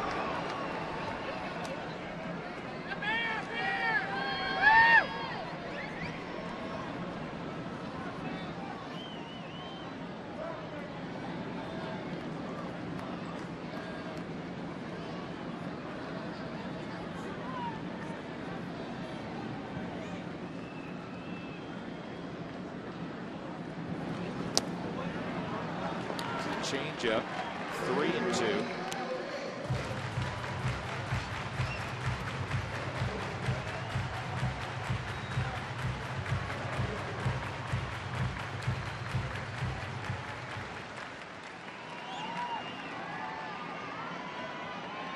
The right-hander Martinez getting loose for the Florida Marlins in the bullpen. Here's a ground ball to third. And Bonifacio throws out Garrett Atkins. In the inning, the Rockies score another run. Aaron Cook reached on an error, eventually scored on a Todd Helton.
To the 6th inning, time for the Coors Light Freeze Cam. How about Todd Helton's defense today? Not to mention his offense. He's had to dive a bunch. In fact, in one inning, he had to dive 3 times to make plays. That's the Frost Brewed Coors Light Freeze Cam. 3-time Gold Glove winner Todd Helton, top of the order in the 6th inning for the Florida Marlins. That means Emilio Bonifacio 0 for 1 and a walk against Aaron Cook. Cook's allowed just 2 hits. He's walked 3. Bonifacio shortened up. Garrett Atkins came charging in. Pitch missed, ball 1.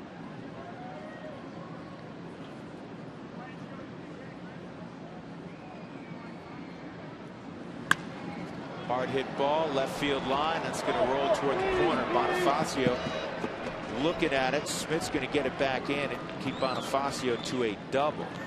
So leadoff double, first extra base hit of the ball game for Florida. Let's check in again with Alana Rizzo.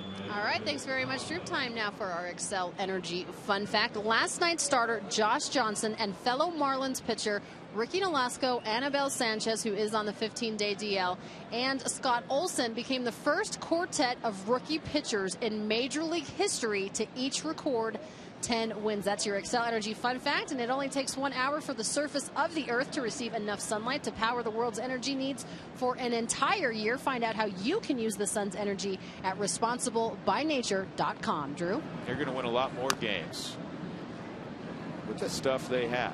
Starting to watch the way that Chicago swung after that pitch. I mean, you talk about top hand trying to hook it. And his club down 3-0, just trying to do anything he can. Get Bonifacio over to third base.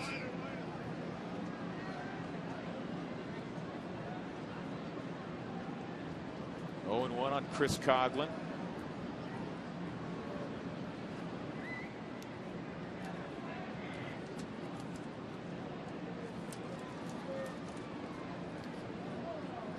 Cook and Iannetta getting together.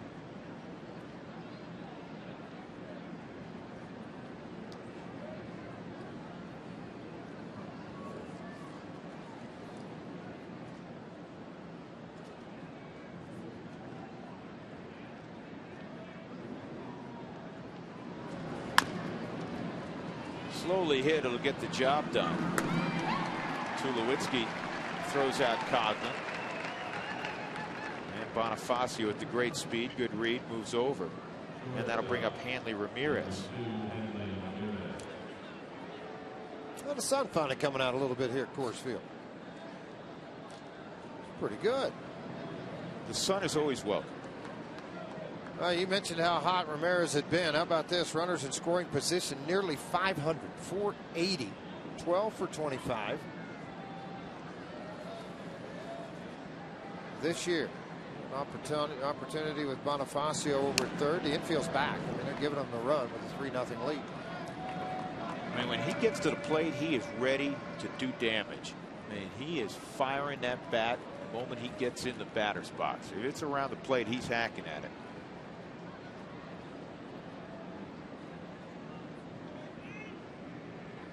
Hit .301 last year, .332 the previous year. And this is ripped past Aaron Cook for a base hit.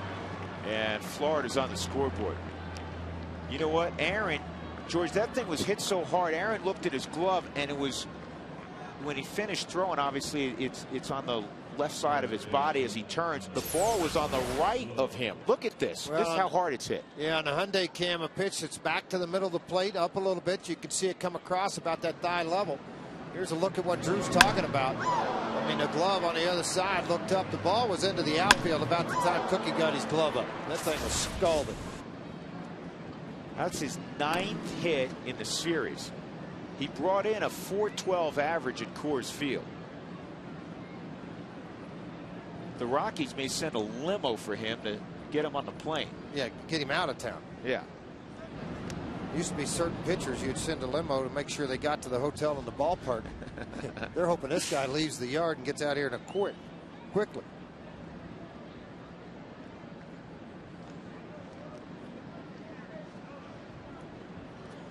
Ross Globe's 1 for 2. He was tardy on that swing.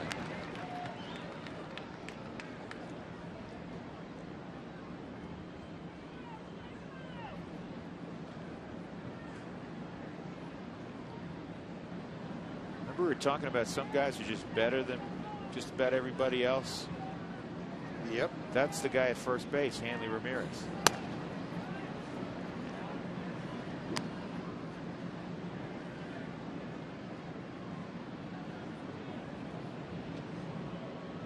Said it Friday night.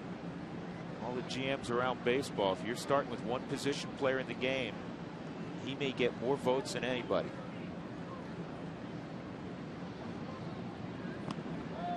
Albert Pujols is going to get a lot of votes. Another shortstop, Jose Reyes, is going to get some votes. You got a guy who plays short like Ramirez and hit in the middle of your lineup. You know, Hanley used to hit leadoff. Now he's close play. Now he's hitting in the 3-hole, and that makes sense for me. And I'll tell you why. This is a statistic that holds true virtually every year. If you bat leadoff, you come up with runners on base about 33% of the time. When you hit in the 3-hole, it's about 49 to 50% of the time. And do you want that bat with runners on base half the time or just a third of the time? Well, you want my vote? Yeah. I'll tell you, I like him down in the 3-hole, no question about it. I think the one thing with Ramirez, too, that allowed that move to start to happen for him is the fact of what he did after his first year in the big leagues, and recognizing that he had 17 home runs the first year and then everything got better after that. And you know what, Aaron, I could tell, George, Aaron never had a grip on that baseball. And I think he fired it before he really was able to grip the baseball and get a seam. You can see him playing with the hand, and he fired it into center field. And another error on a Rockies pitcher. We've seen too many of those this year. Marquis a great fielder. Cook's a good fielder. Yep. Sure is. Made errors, and of course De La Rosa's made 3. Well, Cook's a really good athlete, and this ball's hit right back to him. Now just shuttle down, take your step, and make the throw. But it's as if he almost spiked the baseball, like it extended away from him, and he just fired it. They have a great chance to turn 2 on that with Glode running, or at the very least, you're going to get Ramirez off the base paths, a runner at first and 2 outs. Now you have the tying run at first. Just 1 out, and a guy who can hit the ball a mile, and Dan Uggla at the plate. And these are the little things. I hate to harp on this. These are the little things. The difference at this level, George, between winning and losing. You got to put away outs. Yeah, put away outs, make your plays. A double play, you're sitting over in the dugout. I mean, I'm sure Cook thinking Ramirez runs good. That ball was hit back at him pretty good, too. Now you got first and third. You're in the middle part of this lineup. It can get pretty dangerous. See if Aaron can get a ground ball here.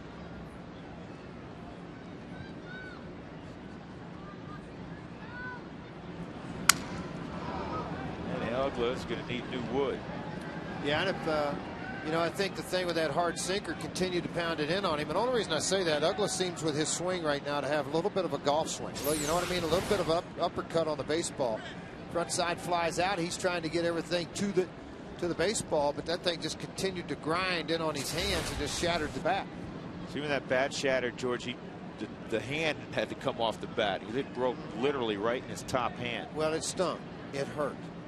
A lot of guys, you know, get the bat out on your fingertips, and a lot of young kids playing with aluminum bats today don't get to experience that for a while until they get in a wood bat game. Then they realize what they mean by you see hitters shaking their hands when you get inside there pretty good. Inside 1-1. It's a typical pattern with a sinker ball pitcher. You blow up one bat or have a guy foul it off his foot. You come right back in there again with a sinker. Absolutely, yeah, because you know what? Your mind's telling you, hey, I just swung at one of those and it fouled off and it really hurt. I don't want to do that again. Almost 2-to-1 fly ball outs versus ground ball outs for Uggla. This is not hit hard. Can the Rockies turn it? There's one. Nope, not that throw. Yep, the throw took Omar Quintanilla right back into the baseline. So a run comes around. It's 3-2. I mean, in all honesty, Drew, that throw was thrown into the ground with some late tail and sink to it. Looked like an Aaron Cook fastball, and Quintanilla just did a good job catching. Watch on the replay here from Atkins. He gets hold of the ball. That underhand flip created that. See how close he was to the ground when he caught the ball? Lucky he didn't get hurt by the base runner coming in and flipping him. And lucky he made a catch on it. Some athleticism came out from Quintanilla. I was going to say that. That's a heck of a play by Quintanilla just to glove it. 3-2 ball game. John Baker up there.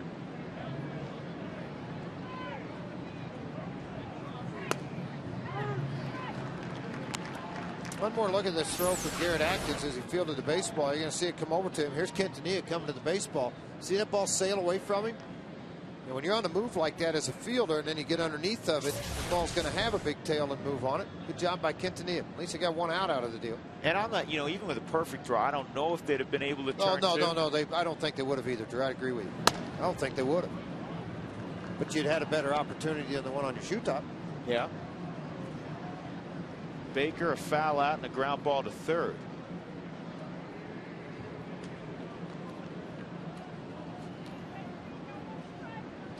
Florida back in this baseball game.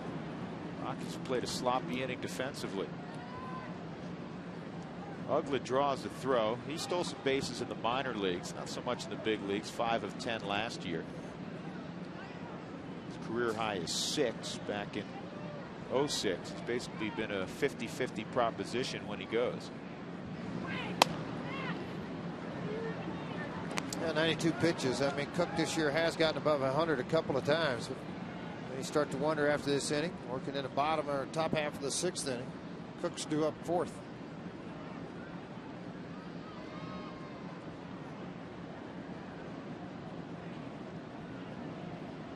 Two and one on John Baker. 3-1 on Baker. Hey, the next dollar hot dog night coming out to the yard is on Tuesday, May 12th, when the Astros are in town. First 10,000 through the gates, they'll receive a coupon for a $1 hot dog, courtesy of Hebrew National. You see Dak getting on the phone, not ordering hot dogs, ordering to get somebody loose. Purchase your tickets for any of the Rockies ticket outlets, or just go online at ColoradoRockies.com. That's Burke Badenhop. Outside, and now the tying run goes to second base, and Aaron's walked 4 guys in the game, and that's unlike Aaron Cook. And a lot of times too, even though you are a veteran guy, you see Daly go to the mound. Even though you're a veteran guy, Drew, you know what? You get frustrated after you make a bonehead play and not able to turn that, whether you grip the ball or whatever happened on the double play. you should be able to handle that. But at times what happens too is, you know what, it stays in your mind. It's like, dadgummit, I should have been out of this inning. You know, then you got a ground ball, didn't turn it. I mean, all kinds of things in this inning have happened, and the ball hadn't been hit very far. Cody Ross at the plate, 0 for 2, a strikeout, and a flare to second, and he gets spun around. This is a guy Aaron's got to keep the Rockies with the lead here in the 6th inning. Ross, the 7th man to hit. Bonifacio began the inning with a double. Come around on a Ramirez base hit.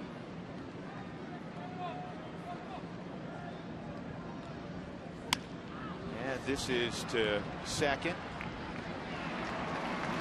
The force out on the flip from Quintanilla to Tulowitzki. In the inning, 2 runs come around.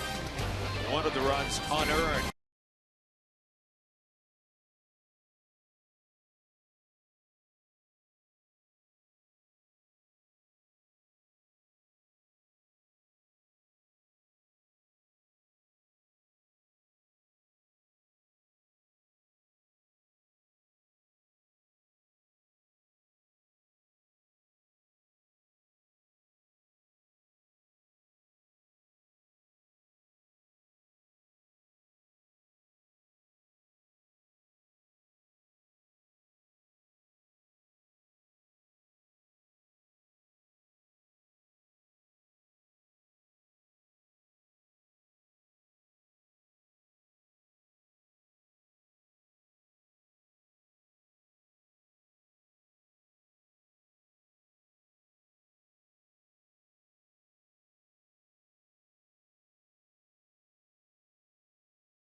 Take you inside the team with an exclusive one-on-one interview with manager Clint Hurdle. We do that every week. Wrap up the week, look ahead, and talk about a number of different subjects. That's Rockies Weekly tonight, 10 p.m. right here on FSN Rocky Mountain. Rockies ahead 3-2. Drew Goodman, George Frazier, Alana Rizzo, and the rest of our crew that followed the Rockies from spring training all the way, hopefully deep into October. 6 innings for Aaron Cook.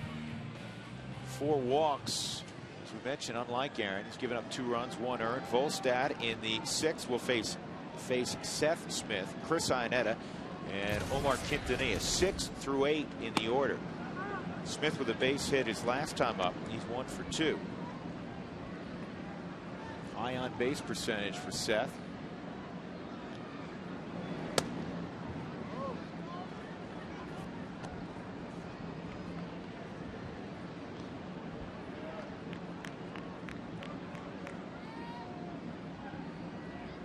And this ball driven to the gap in right center field. Run to the wall. It'll go off and kiss the wall in right center. Smith thought about 3, and now he's going to put the brakes on at second. So lead double for Seth Smith. Getting a chance, George, over the weekend to play every day, and he's got results. Absolutely, he has. That on-base percentage continues to climb. That ball on the outer half of the plate, he lifted it into the right center field gap. Mark Wiley's going to go out and visit now with Volstad. After this double got out onto the wall, Smith had thoughts, but a good recovery and center by Ross and got the ball back in a hurry.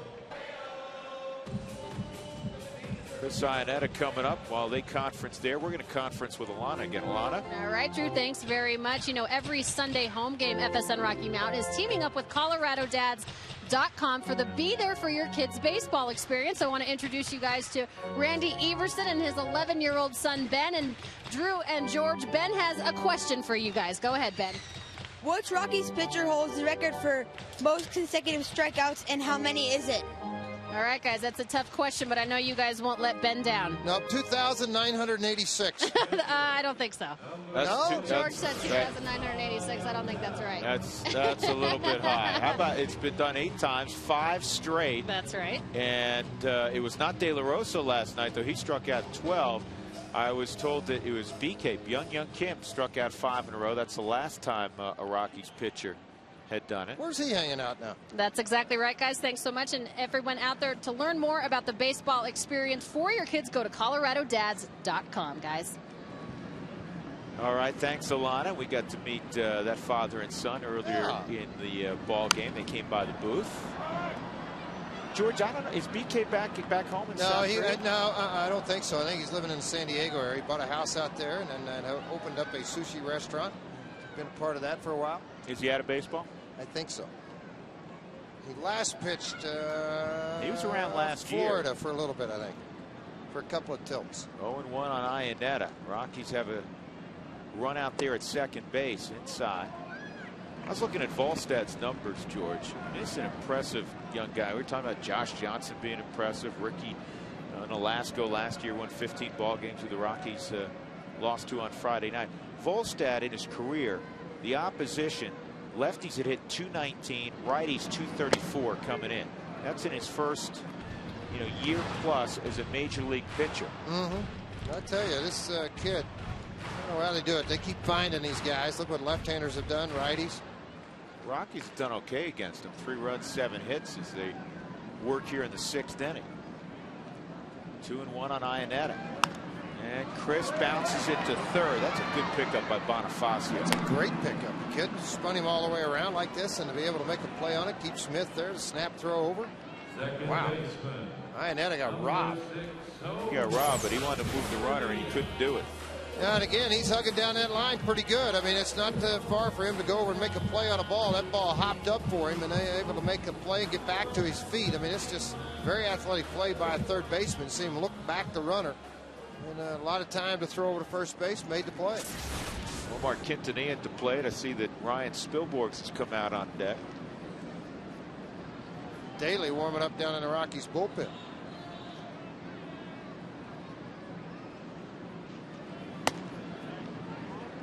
Jacob was eyeing the dugout, looking to see if Cookie was coming out. Number 19 marched out of the dugout.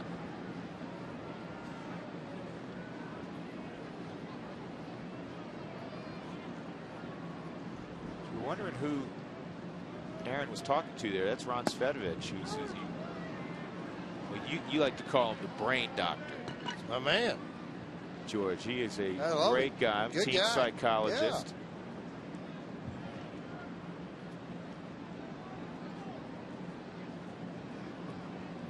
1-1 on Quintanilla. And this ball pulled to first. Glode will run to the bag. 2 outs. And here comes Spilly.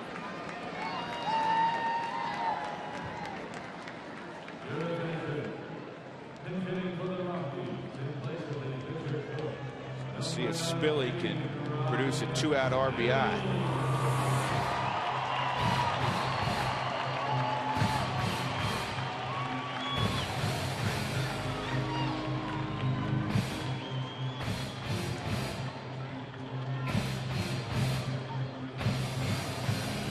Rockies in the series, George, 2 for 25 with runners in scoring position. I need not tell you that's not good. Third hit here would help immensely. Rockies were up 3-0. Marlins produced 2 last inning. And a shattered bat, and on a short hop, Ugla picks it up, throws out Spilborghs, and it's now 2 for 26. With runners in scoring position. 3-2 Colorado. We move on to the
runs, 1 earned run, 4 hits, a lot of ground balls, which is typical of Aaron Cook when he's on. Also picked off the runner.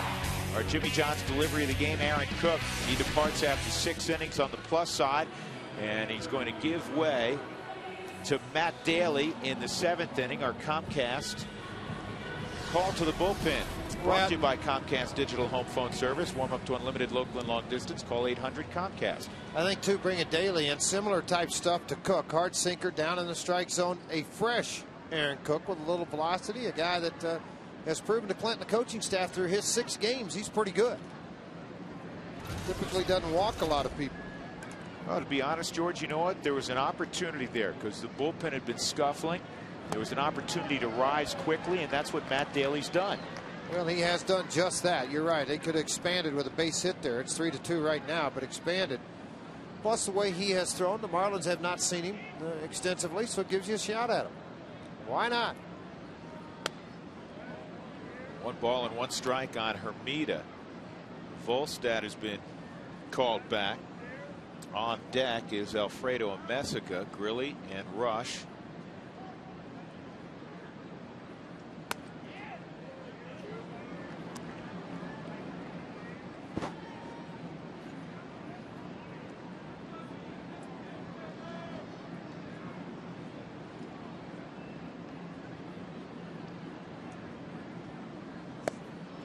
That pitch misses. It's 3-1.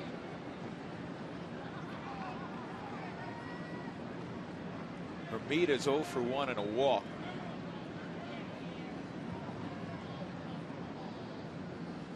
And a good fastball by Daly.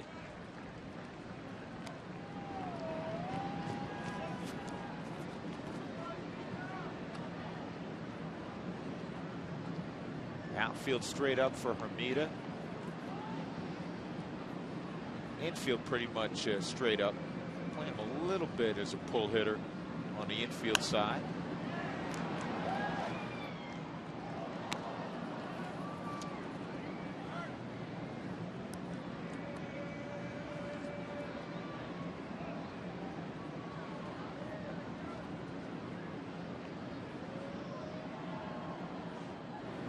He went around. Good pitch by Daly. Got him on a changeup, a 3-2 changeup, and Hermida's gone. Confidence in all 3 pitches that you throw, sinker, slider, changeup. You're not expecting this, particularly from a young pitcher in the big leagues. Even though out of the strike zone, he tried to hold up his commitment, just couldn't do it. The punch out by Bill Miller at third base. So Alfredo Amesica will be the pinch hitter here in the 7th. A lot of options for Freddie Gonzalez off the bench. I was talking to the bench coach for the Rockies, Jim Tracy, earlier today. And he says their bench really scares me. He goes, because they have a lot of options. You got some pop on their bench, especially today with a guy like Cantu, who's normally their cleanup hitter. But even if you get a guy on late in a tight ball game, you have options to pinch run with Amesica not starting. If Bonifacio was on the bench, you could go to Bonifacio. You have Cameron Maben, who can pinch run. Well, you do have those options that you can take advantage of. 0-2 quickly. Well, plus, you got a pretty rested bullpen, too. On both sides, because De La Rosa works deep into the game, Cook working deep into the game, and, of course, Johnson and Nolasco did a good job for the Marlins side.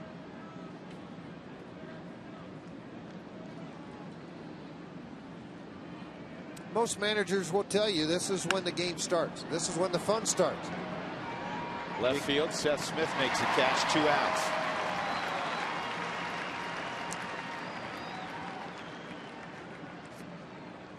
Windshield chipped or cracked, don't wait. Call Colorado's #1 team, Elite Safelite Auto Glass, 303-287-5000, or visit safelite.com.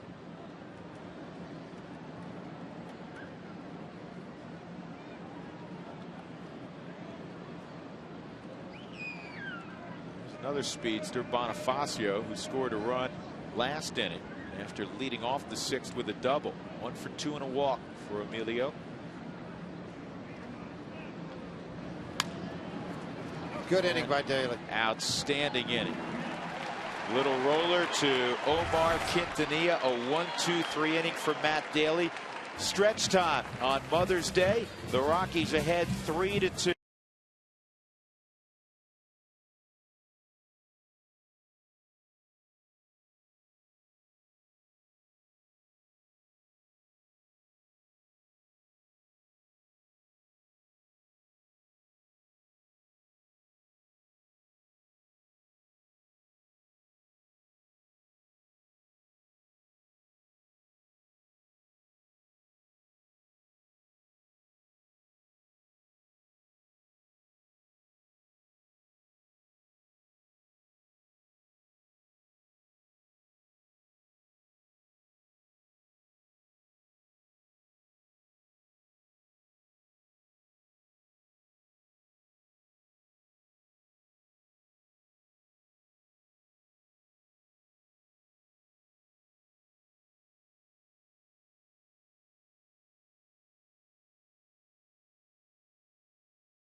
Stop hop.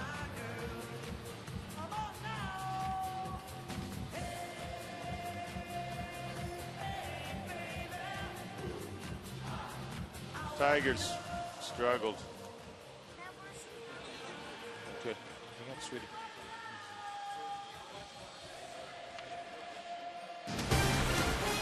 Colorado Rockies baseball on FSN is brought to you by Big Brothers Big Sisters. Donate your car and you get a free tow and tax break, and you'll help change a kid's life.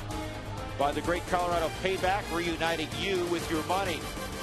And by StubHub, official fan-to-fan ticket marketplace of the Colorado Rockies. We go to the bottom of the 7th inning. Rockies will have the top of the order, and there's a new man on the hill for the Florida Marlins. And the first pitch from Kirk Badenhop is out of the strike zone, ball 1. This call to the bullpen is brought to you by Comcast Digital Home Phone Service. Warm up to unlimited local and long distance. Call 800 Comcast. Dexter Fowler fouls it off. It is 1 ball and 1 strike. Kirk Badenhop, first appearance in this series for Florida.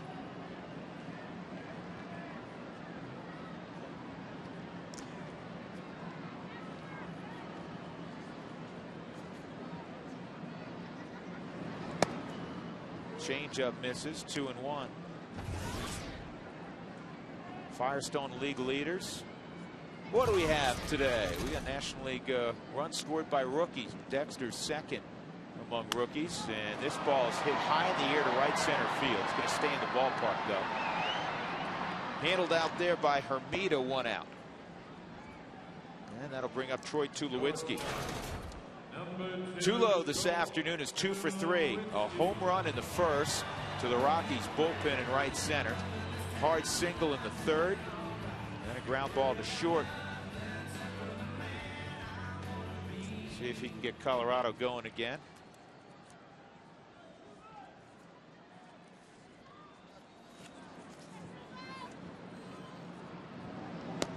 Badenhop with a slider, and that misses.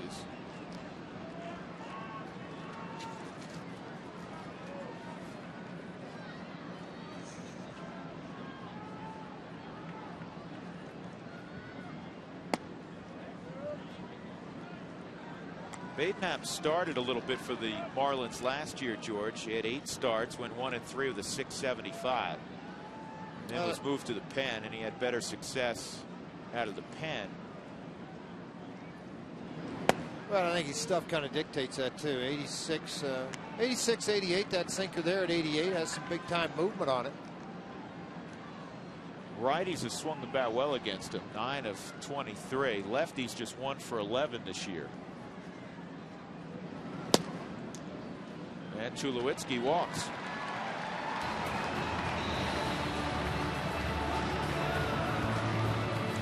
Today's out-of-town scoreboard brought to you by RE/MAX. Outstanding agents, outstanding results. Tigers beat the Indians 5-3. Yankees over the Orioles 5-3 this afternoon.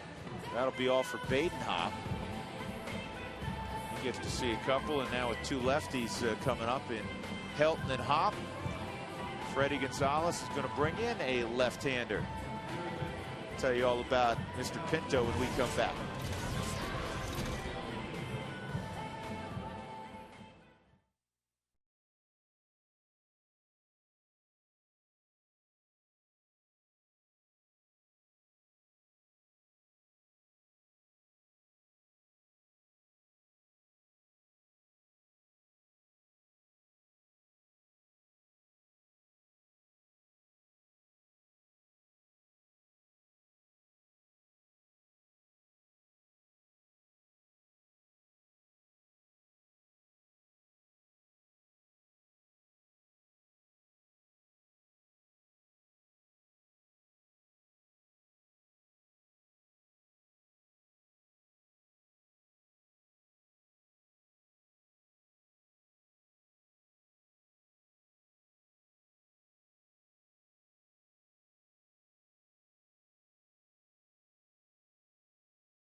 Walking. And the new pitcher is Raniel Pinto. This call to the pen brought to you by Comcast. Warm up to unlimited local and long distance. Call 800 Comcast. He came in the ballgame the other day, started the 7th inning, walked 2 in a row, then was able to get an out, and they had to come get him and bring the right-hander in. So, you know, he faced the left-hander, Todd Helton. Helton was getting set, and Baker had dropped down, trying to change some positioning defensively for the Florida Marlins. Todd, a triple and a double today. And Pinto, talking about his delivery on Friday night, George, kind of slings it up there. Well, it's yes and no. I mean, when he throws a slider, yes, but his hand's quick back here. You know, slingers to me are guys that are real long and they sling the ball out away from him. His arm's really quick to the backside. You watch, it comes up pretty quick. Then it starts, and it appears to give you that sling action because he comes around the ball an awful lot. Yeah, he's behind Todd 2-0. The Rockies have struggled in these tight games. You'd love to see him get a little cushion here. Bottom of the 7th, 1-run affair. Todd drives it high and deep right field. Stay fair. Foul ball. Nick, you got to keep the headset on. Put your headset on, Nick. Come on, you got to dive, Nick. Come on, Nick. Take one for the bars and for the camera. It's coming right at you, folks. He hung with it as long as he could. Tracking. Oh, boy, it's coming right out. Uh-oh. Wow. Uh-oh. Time to get out of the way of this one. Nick, we're going to bring you on to the broadcast. How foul was that ball? Give it how far foul, Nick? No, he's too excited. He's not listening anymore. That far. Yeah, there you go. Right.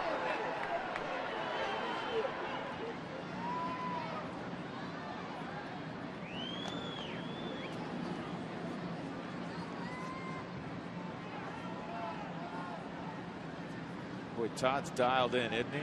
Yes, he is. And a lot of times when you see a catcher scoot up this close behind a header, you see the extension of the glove out to catch the baseball. And a lot of times that's going to be a fastball in, or you watch him work, it's going to be the slider down and away. With a runner on, catchers have a tendency to get up under the hitter closer because of the ball in the dirt. They can keep it in the air and prevent a pass ball. Talk to any of your advanced scout buddies lately. They're changing the report on Helton from a year ago. Back to normal. Yeah, I would think. Doesn't have a temperature anymore. He's just fine. 2-2, and Pinto strikes out Helton. Todd just swung through that. I thought he saw it pretty well. The key to when Helton swings and misses is to watch his head and where it was on the pitch. If it pulled at all the last second or not. Well, the reason they put two back lefties, all right, watch his eyes and see where it goes here. Did it pull off of the ball, or was he thought he was right on it? See, he thought he was right on that pitch. You can see his eyes up here close at the very end in disappointment. But he thought he was right on that fastball or that slider that was right in here, and it just disappeared out of the zone. Here's Brad Hopp, 0 for 1 officially. Sack fly, line out, intentional walk. Got a 5-game hitting streak. Hopper's 9 for 20 during the stretch. 4 multi-hit games in there. Outfield backs up, almost scraping the wall.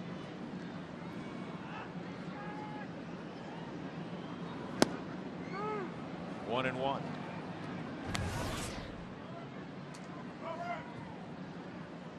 Calero, the right-hander, warming up. Atkins in the on-deck circle. Calero with that hard slider.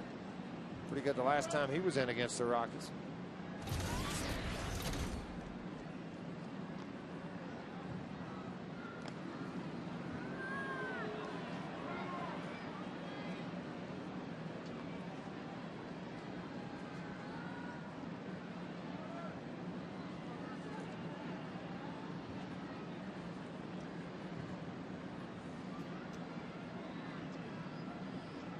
Tulowitzki walked. He's at first. Here's the 1-1. And Brad loops it foul and bounces on the warning track and out of play. Rockies in the 8th inning will turn to Alan Embry, it looks like.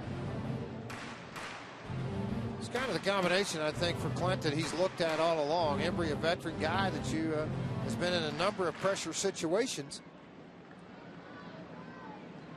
Trying to get to Houston Street for the 9th. Bridge the gap, as Clint likes to say.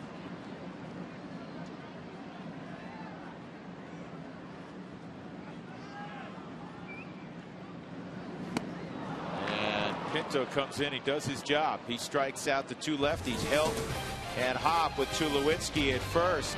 Little souvenir for Nick. Way to go, Nick. Gives up the baseball.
summary.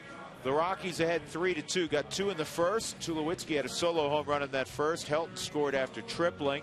Added a run in the 5th inning. Todd Helton doubled in that 3rd run.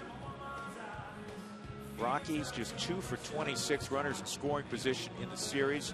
Florida hitting .400 in those situations. Alan Embry's going to throw the 8th inning with the 1-run lead.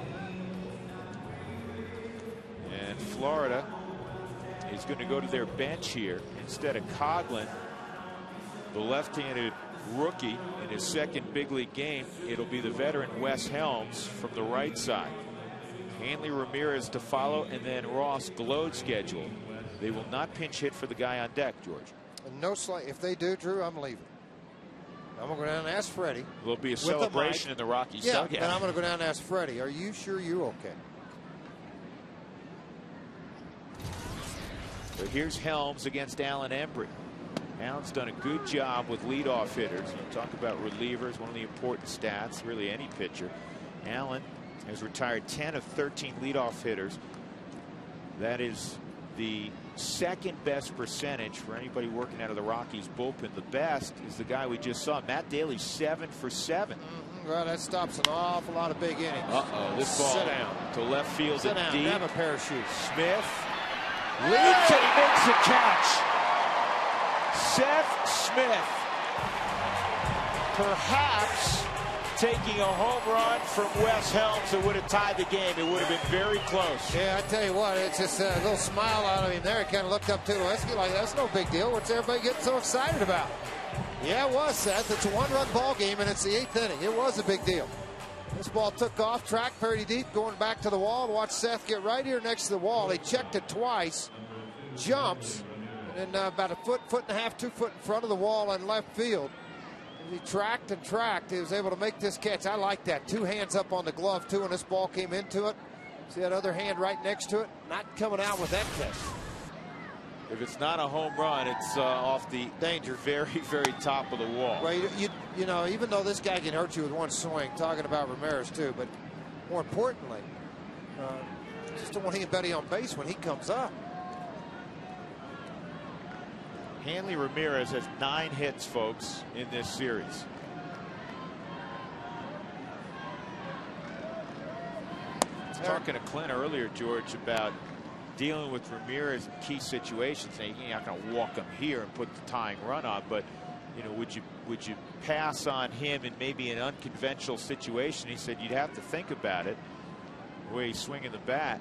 And I said, don't worry, he does that seemingly against everybody. But he's been ridiculously hot against the Rockies. Here's the 2-0. And that's in there. A slider 2-0. Didn't feed him that 2-0 fastball.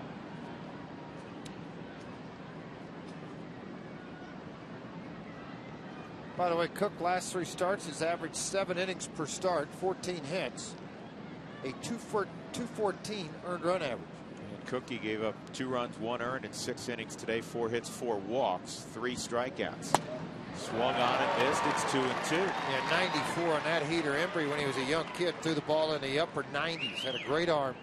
Reached back after a 2-1 changeup. Got a little heat on the Hyundai camp. Threw the ball by him. That ball was back into the mitts. You could see a little late by Hanley Ramirez trying to tie it up with one swing.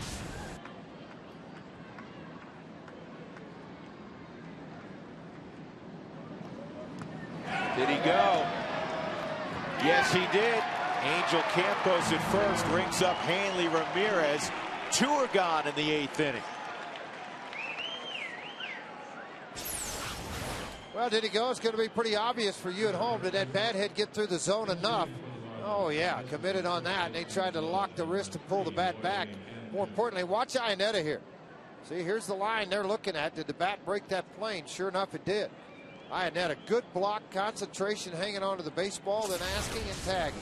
Yeah, another pinch hitter. You don't often see it in a ball game. The 2-hole get pinch hit for. Now the cleanup guys getting pinch hit for. Glode gives way to Jorge Cantu, who normally hits in the cleanup spot.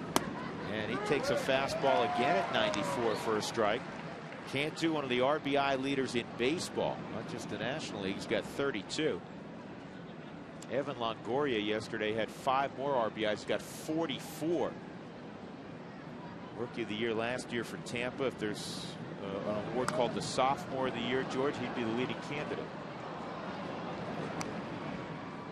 0-2 quickly. Alan Embry's ahead of Jorge Cantu.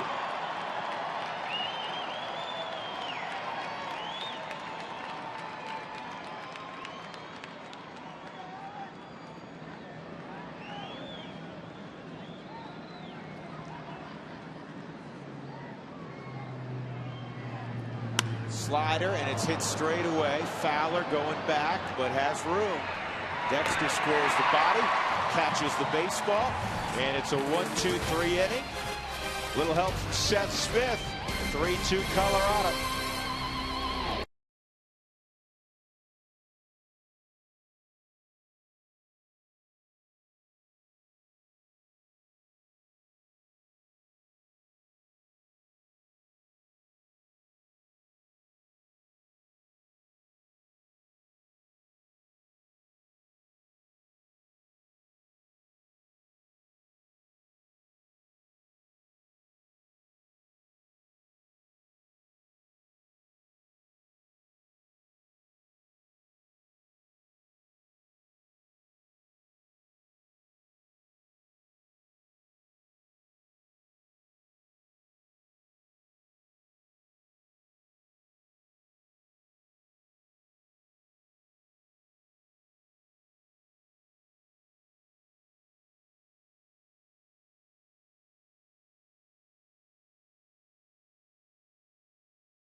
Three 3-2 Colorado, bottom of the 8th inning. The Rockies have not won a ball game this year decided by 1 run. They're 0-8. Just one game decided by 2 runs or less. If the Rockies score 7+, you know the deal. Get 4 tacos for $1 the next day between 4 and 6 in the afternoon with the purchase of a drink at Taco Bell. Now some changes now for the Florida Marlins. Emilio Bonifacio moves from third to left field. Wes Helms, who pinch hit last inning, goes to third base. That's his natural spot. And Jorge Cantu, who can play either corner infield spot, goes to first. He pinch hit for Glode. And a new pitcher, the Major League appearance leader in the early going of the 09 season, Kiko Colero. Boy, he's been effective, George. He has been, mostly sliders, making his 19th appearance of the season. 16 innings pitched so far, 1-0 record. 4 walks, 22 strikeouts. He's getting a lot of punch outs on that hard slider.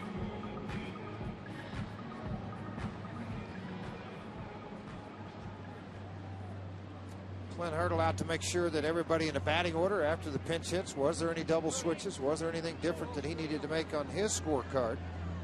Did everybody go in straight up where they pinch hit for? Garrett Atkins is 0 for 3. Hit the ball on the left side all 3 at bats.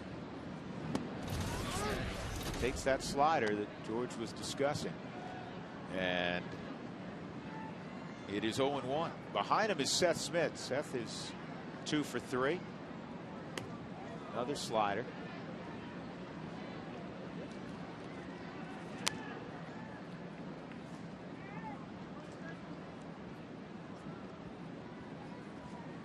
Nineteenth appearance for Colero.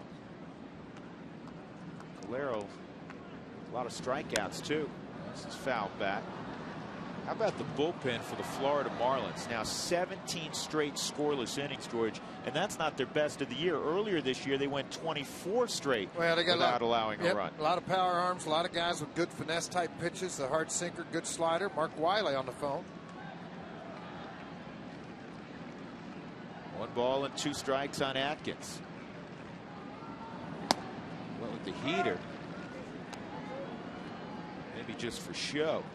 Atkins trying to snap out of an 0 for 14 slide. Well, anytime you throw a guy a lot of sliders, you feel like they call you throw the freeze fastball.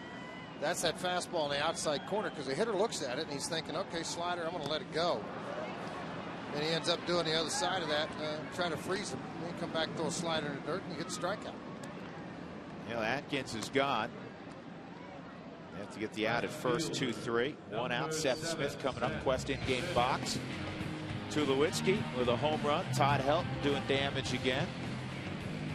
And this guy at the plate, Seth Smith, a multi-hit game. The way he's played this weekend. That's going to keep writing his name in the scorecard, on the scorecard. One would figure, trying to find a combination that clicks for a while offensively. Yeah, that's not a hard choice for me. The way he's swinging it. Left-handers, by the way, against Galero hit .235, yet to leave the yard. Right-handers a .132. Houston Street getting ready to go in the 9th inning.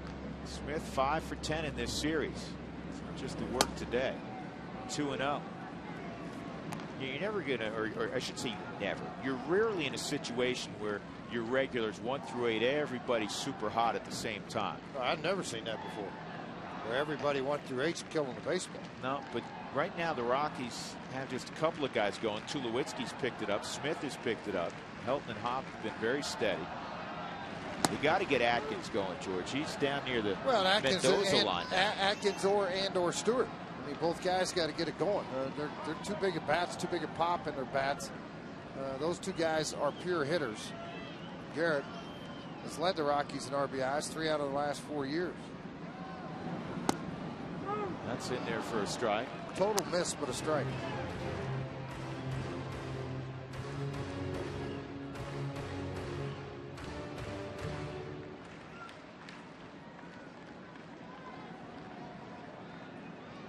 Two and 2 on Smith.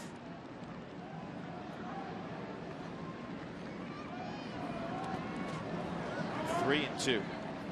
Iannetta on deck.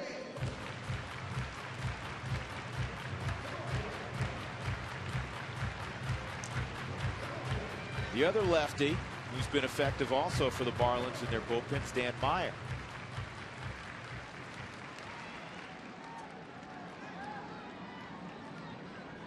They just reshuffle the deck down there every year, and it seems like we don't see the Marlins all that frequently, George, but the numbers support this.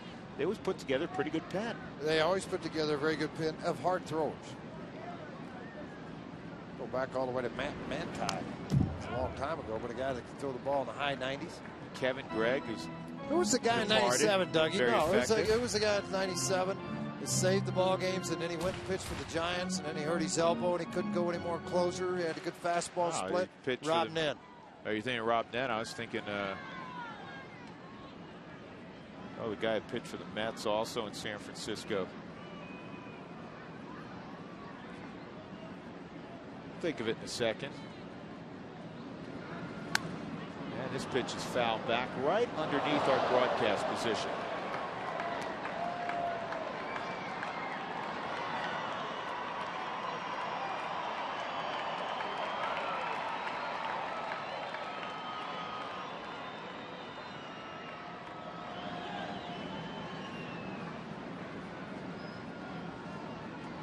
Smitty hanging tough with 1 out and nobody on.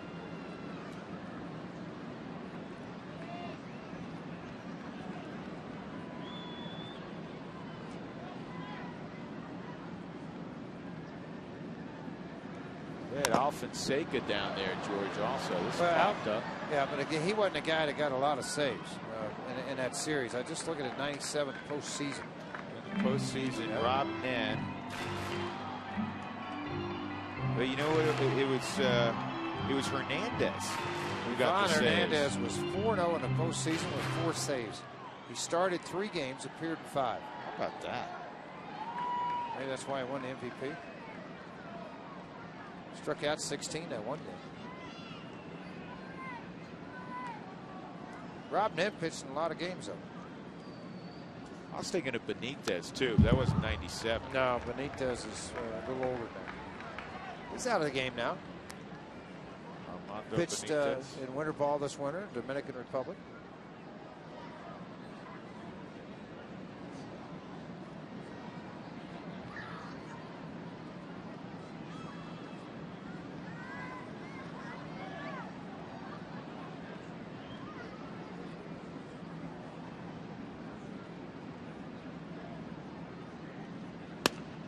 Ball four, good at bat. Send it down to Alana Rizzo again with today's Mike Shaw auto update. All right, thanks very much, Drew. Jeremy Hermida is due up fourth in the lineup at the bottom of the inning, or the top of the next inning, excuse me. But hopefully Houston Street can have a 1-2-3 inning and he won't even make it to the plate. But this is worth mentioning. When Hermida made his major league debut back on August 31st, 2005, he did something that only one other player had ever done. He hit a pinch hit grand slam in the 7th inning there at Dolphin Stadium off St. Louis Cardinals' Al Reyes. It was a 1-1 pitch, although it was all for naught because the Marlins did go on to lose that game 10-5, but still a pretty impressive debut, guys. That is an impressive debut. 1 out, 1 on. Ionetta at the plate. Benitez saved 47 games in the 2004 season for Florida.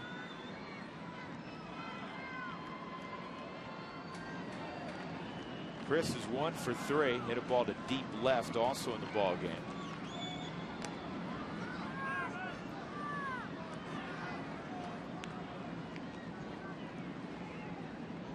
Pitcher spot 2 places away. Rockies on the left side have Stewart. Right side Barmes, Merton, and Torrealba. Torrealba, the number 2 catcher today. That's a strike. See how Clinton plays it. You got a right-hander out there. You got a left-hander warming up. Stewart slumping. He may go Merton if it comes to that. Still 2 doors down, 1 out.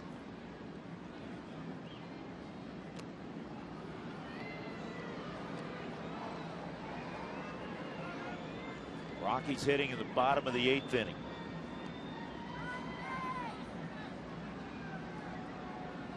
Stewart has a bat right now, helmet nearby.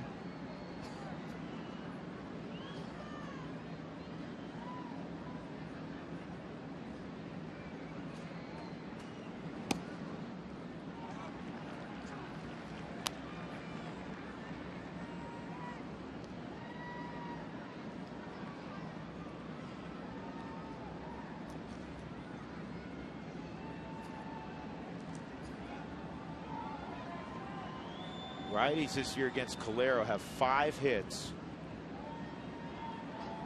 in 39 at bats.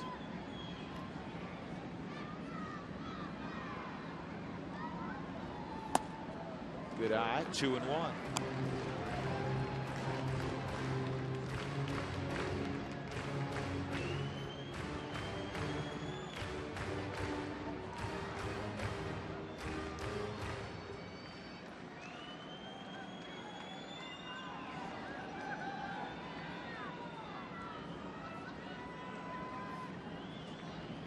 Been a chilly, overcast day. Rockies got 2 runs in the first.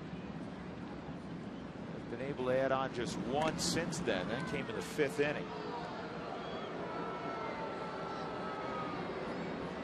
And it was an unearned run. Aaron Cook reached on an error and would come around to score on a double by Helton eventually.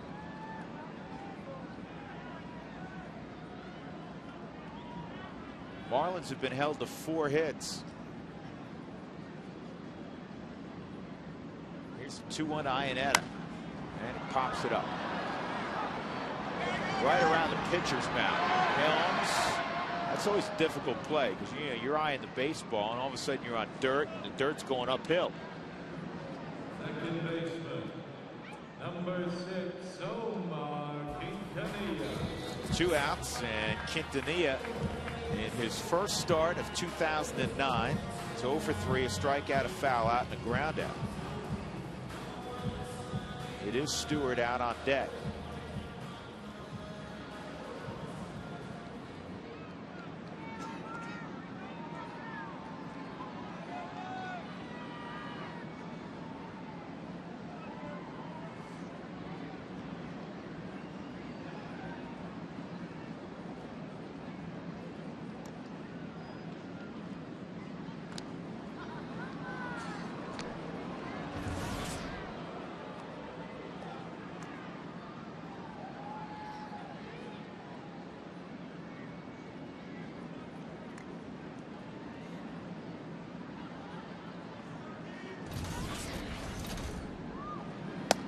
eye on Quintanilla.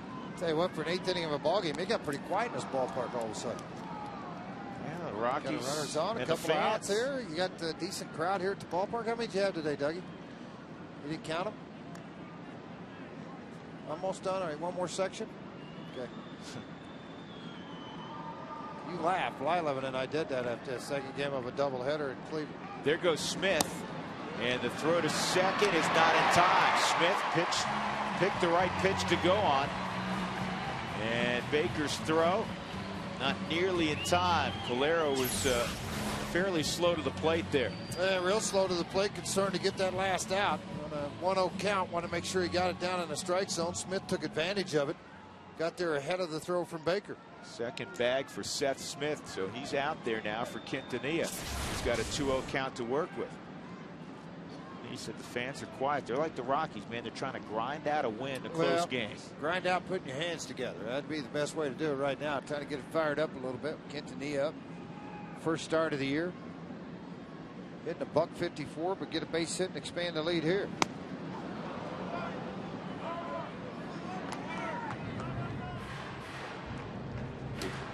Read the lips of Omar Quintanilla. He wanted to know if that was a strike that he swung at. Turned around and asked Darryl Cousins. Yeah, very rarely you see an umpire go, no. Well, you swung at it, didn't you?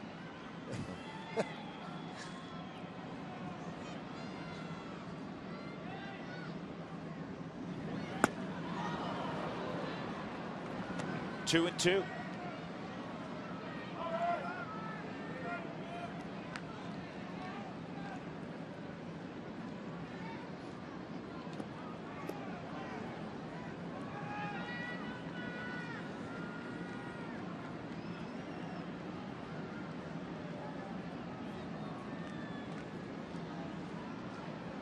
Bonifacio shortens up in left field.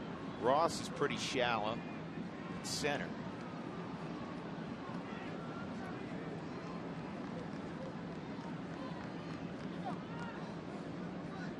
Quintanilla will surprise you. He is strong. He runs into one. He'll hit it pretty far. Right now, he's just trying to find a base knock in some area of the field to drive in Smith with a 4th run. Give the Rockies a 2-run lead for Houston Street.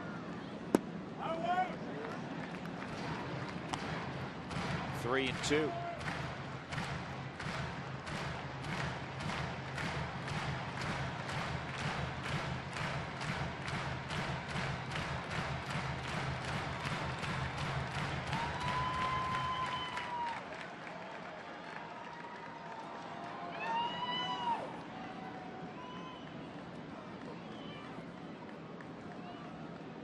Here's the 3-2. Ball 4. So Quintanilla works out a walk. 2 men on. Ian Stewart coming up. And, you know, Ian's looking to see if Freddie Gonzalez is going to come out. Freddie's going to go and get the left-hander.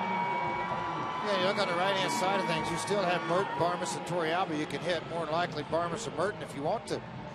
But also you look at Stewart's numbers Stewart's against numbers left-handers are much better against lefties than they are against righties. Chess game here in the 8th. 3-2 Colorado with 2 outs.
passion off the field.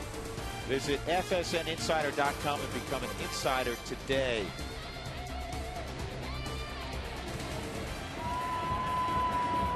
Dan Meyer comes on, one of two effective left-handers nearly going in the season for the Florida Marlins out of their bullpen. Lefties just 3 for 17 against Meyer, and the Rockies will send up Ian Stewart.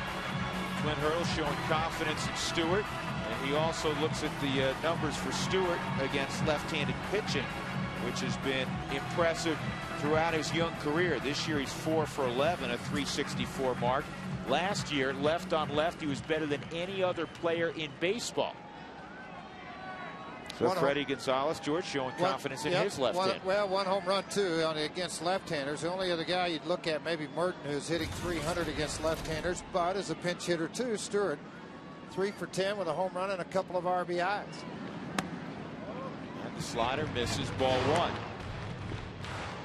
Freddie looks at his numbers, goes, I like 3 for 17 left on left. Clint says, I know he's going to probably go get the left-hander, but I like Stewart 4 for 11 and what he did last year left on left. 2 runners on. Rockies holding a 3-2 lead, 2 outs in the 8th. On the corner for a strike. 1-1.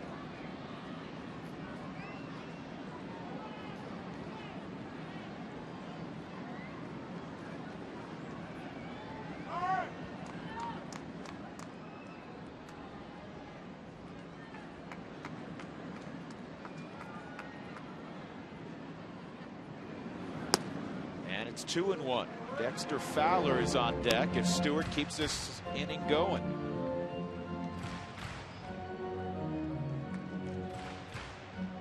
Stewart started the first 2 ball games of this series 0 for 8. If you look at Dex. Stewart's slugging percentage left on left, .727. And now it's a tentative swing. It's 2-2.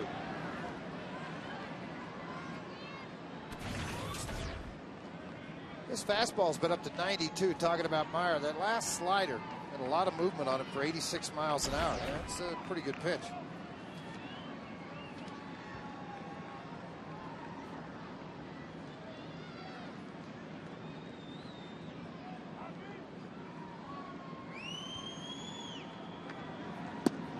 Strike 3, a slider on the inside corner.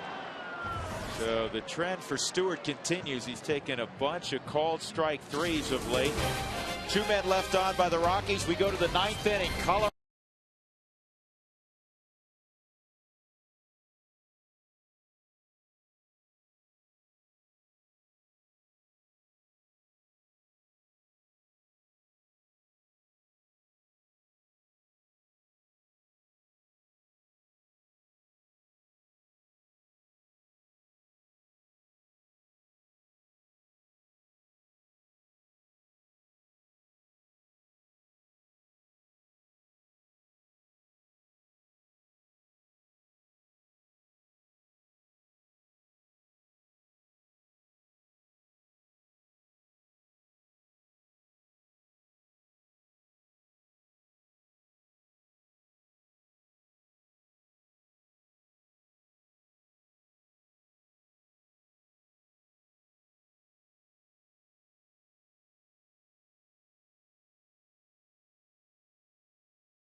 Chevy Saab, Colorado's crossover and SUV headquarters on Colorado Boulevard for 50 years.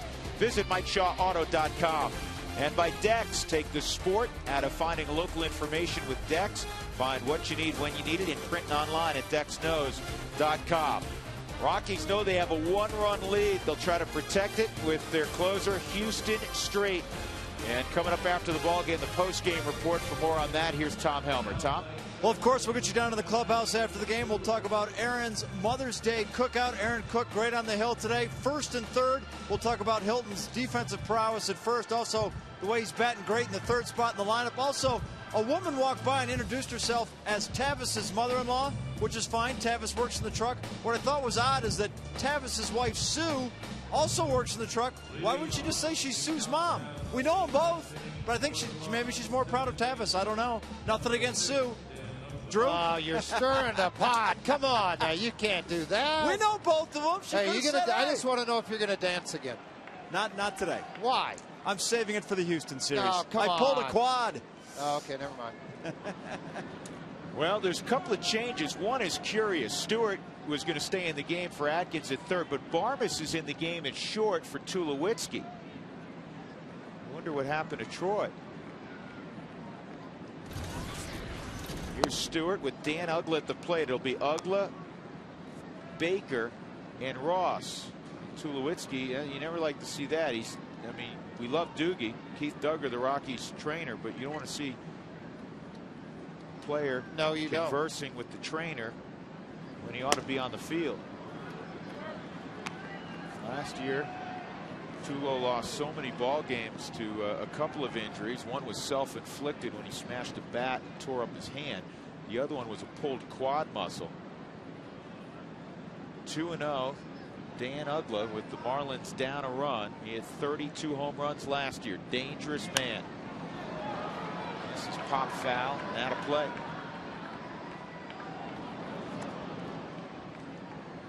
Rockies have not won a one-run ball game this year. They are the last team in baseball without a one-run victory.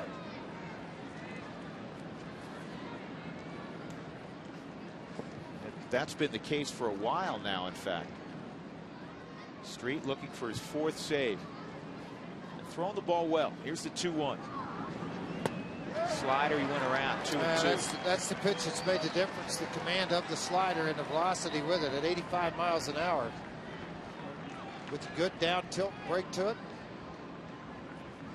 Even the count up. Learned something from the swing of Uggla.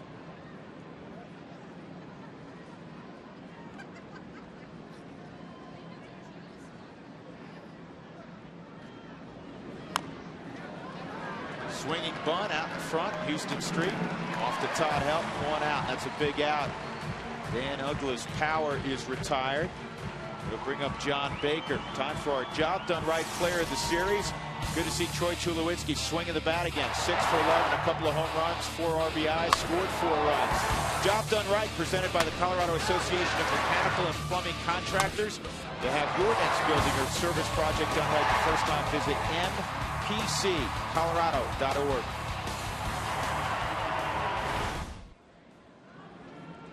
Baker's got pop. He's the next hitter up. So you look at Tulowitzki. He hit a home run on Friday night, and that pitch misses away. Baker's 0 for 2 and a walk.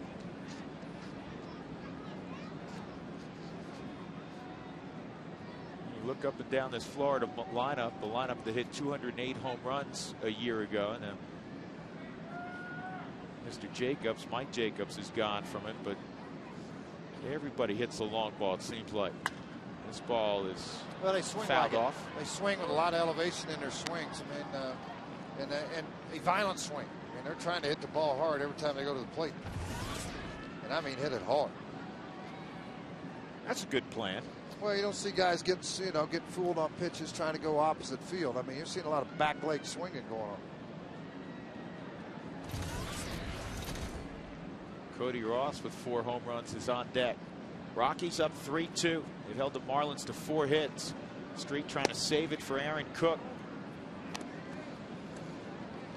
Well, Street's been pretty special. The last 5 1/3, a couple of saves, only 3 hits and no runs with 5 strikeouts. Like to get the second out here in the ninth.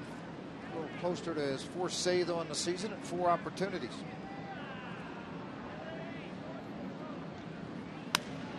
This ball in the air to left field. Smith has a long run, sliding attempt. He can't get it. It's going to roll to the corner.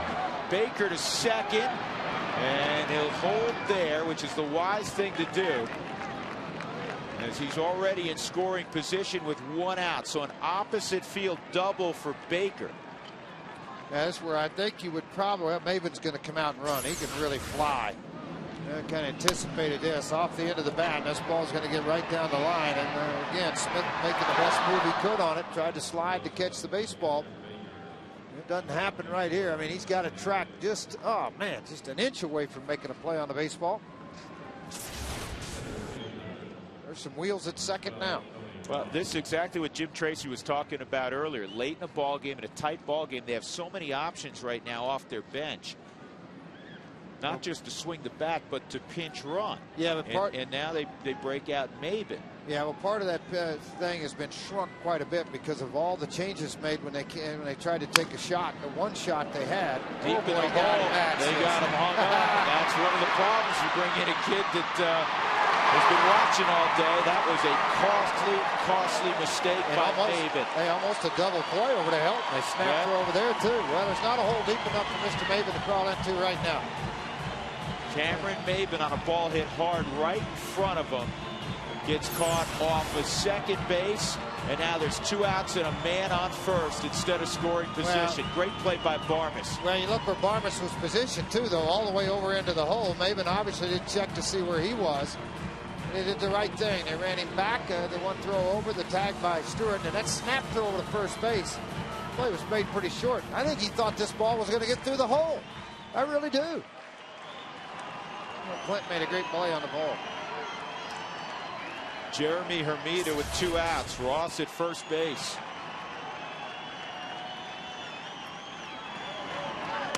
Outside.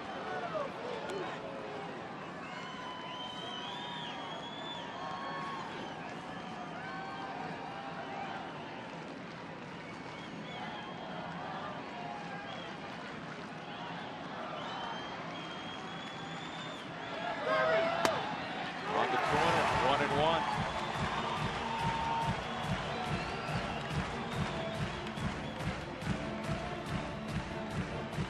Street fastball slider mix. Works in the low 90s with his fastball.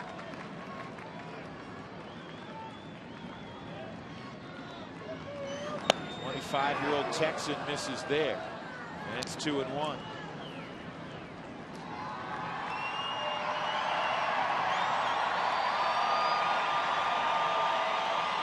Six straight scoreless outings for Houston Street.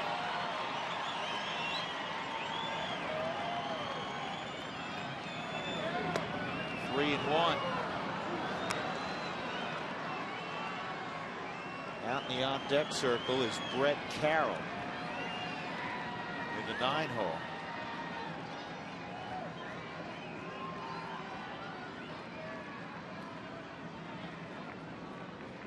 Got to make a pitch here. And he did. 3-2. Elevated fastball away from him, dropped the arm angle, and got a little bit of a late tail on a 91-mile-an-hour heater. Here's a look at it again. He's been working down here in this area below, so anytime you elevate, the hitter's a little bit surprised by that, and they got the ball by him. 3-2 on Hermida with 2 outs. He's got it.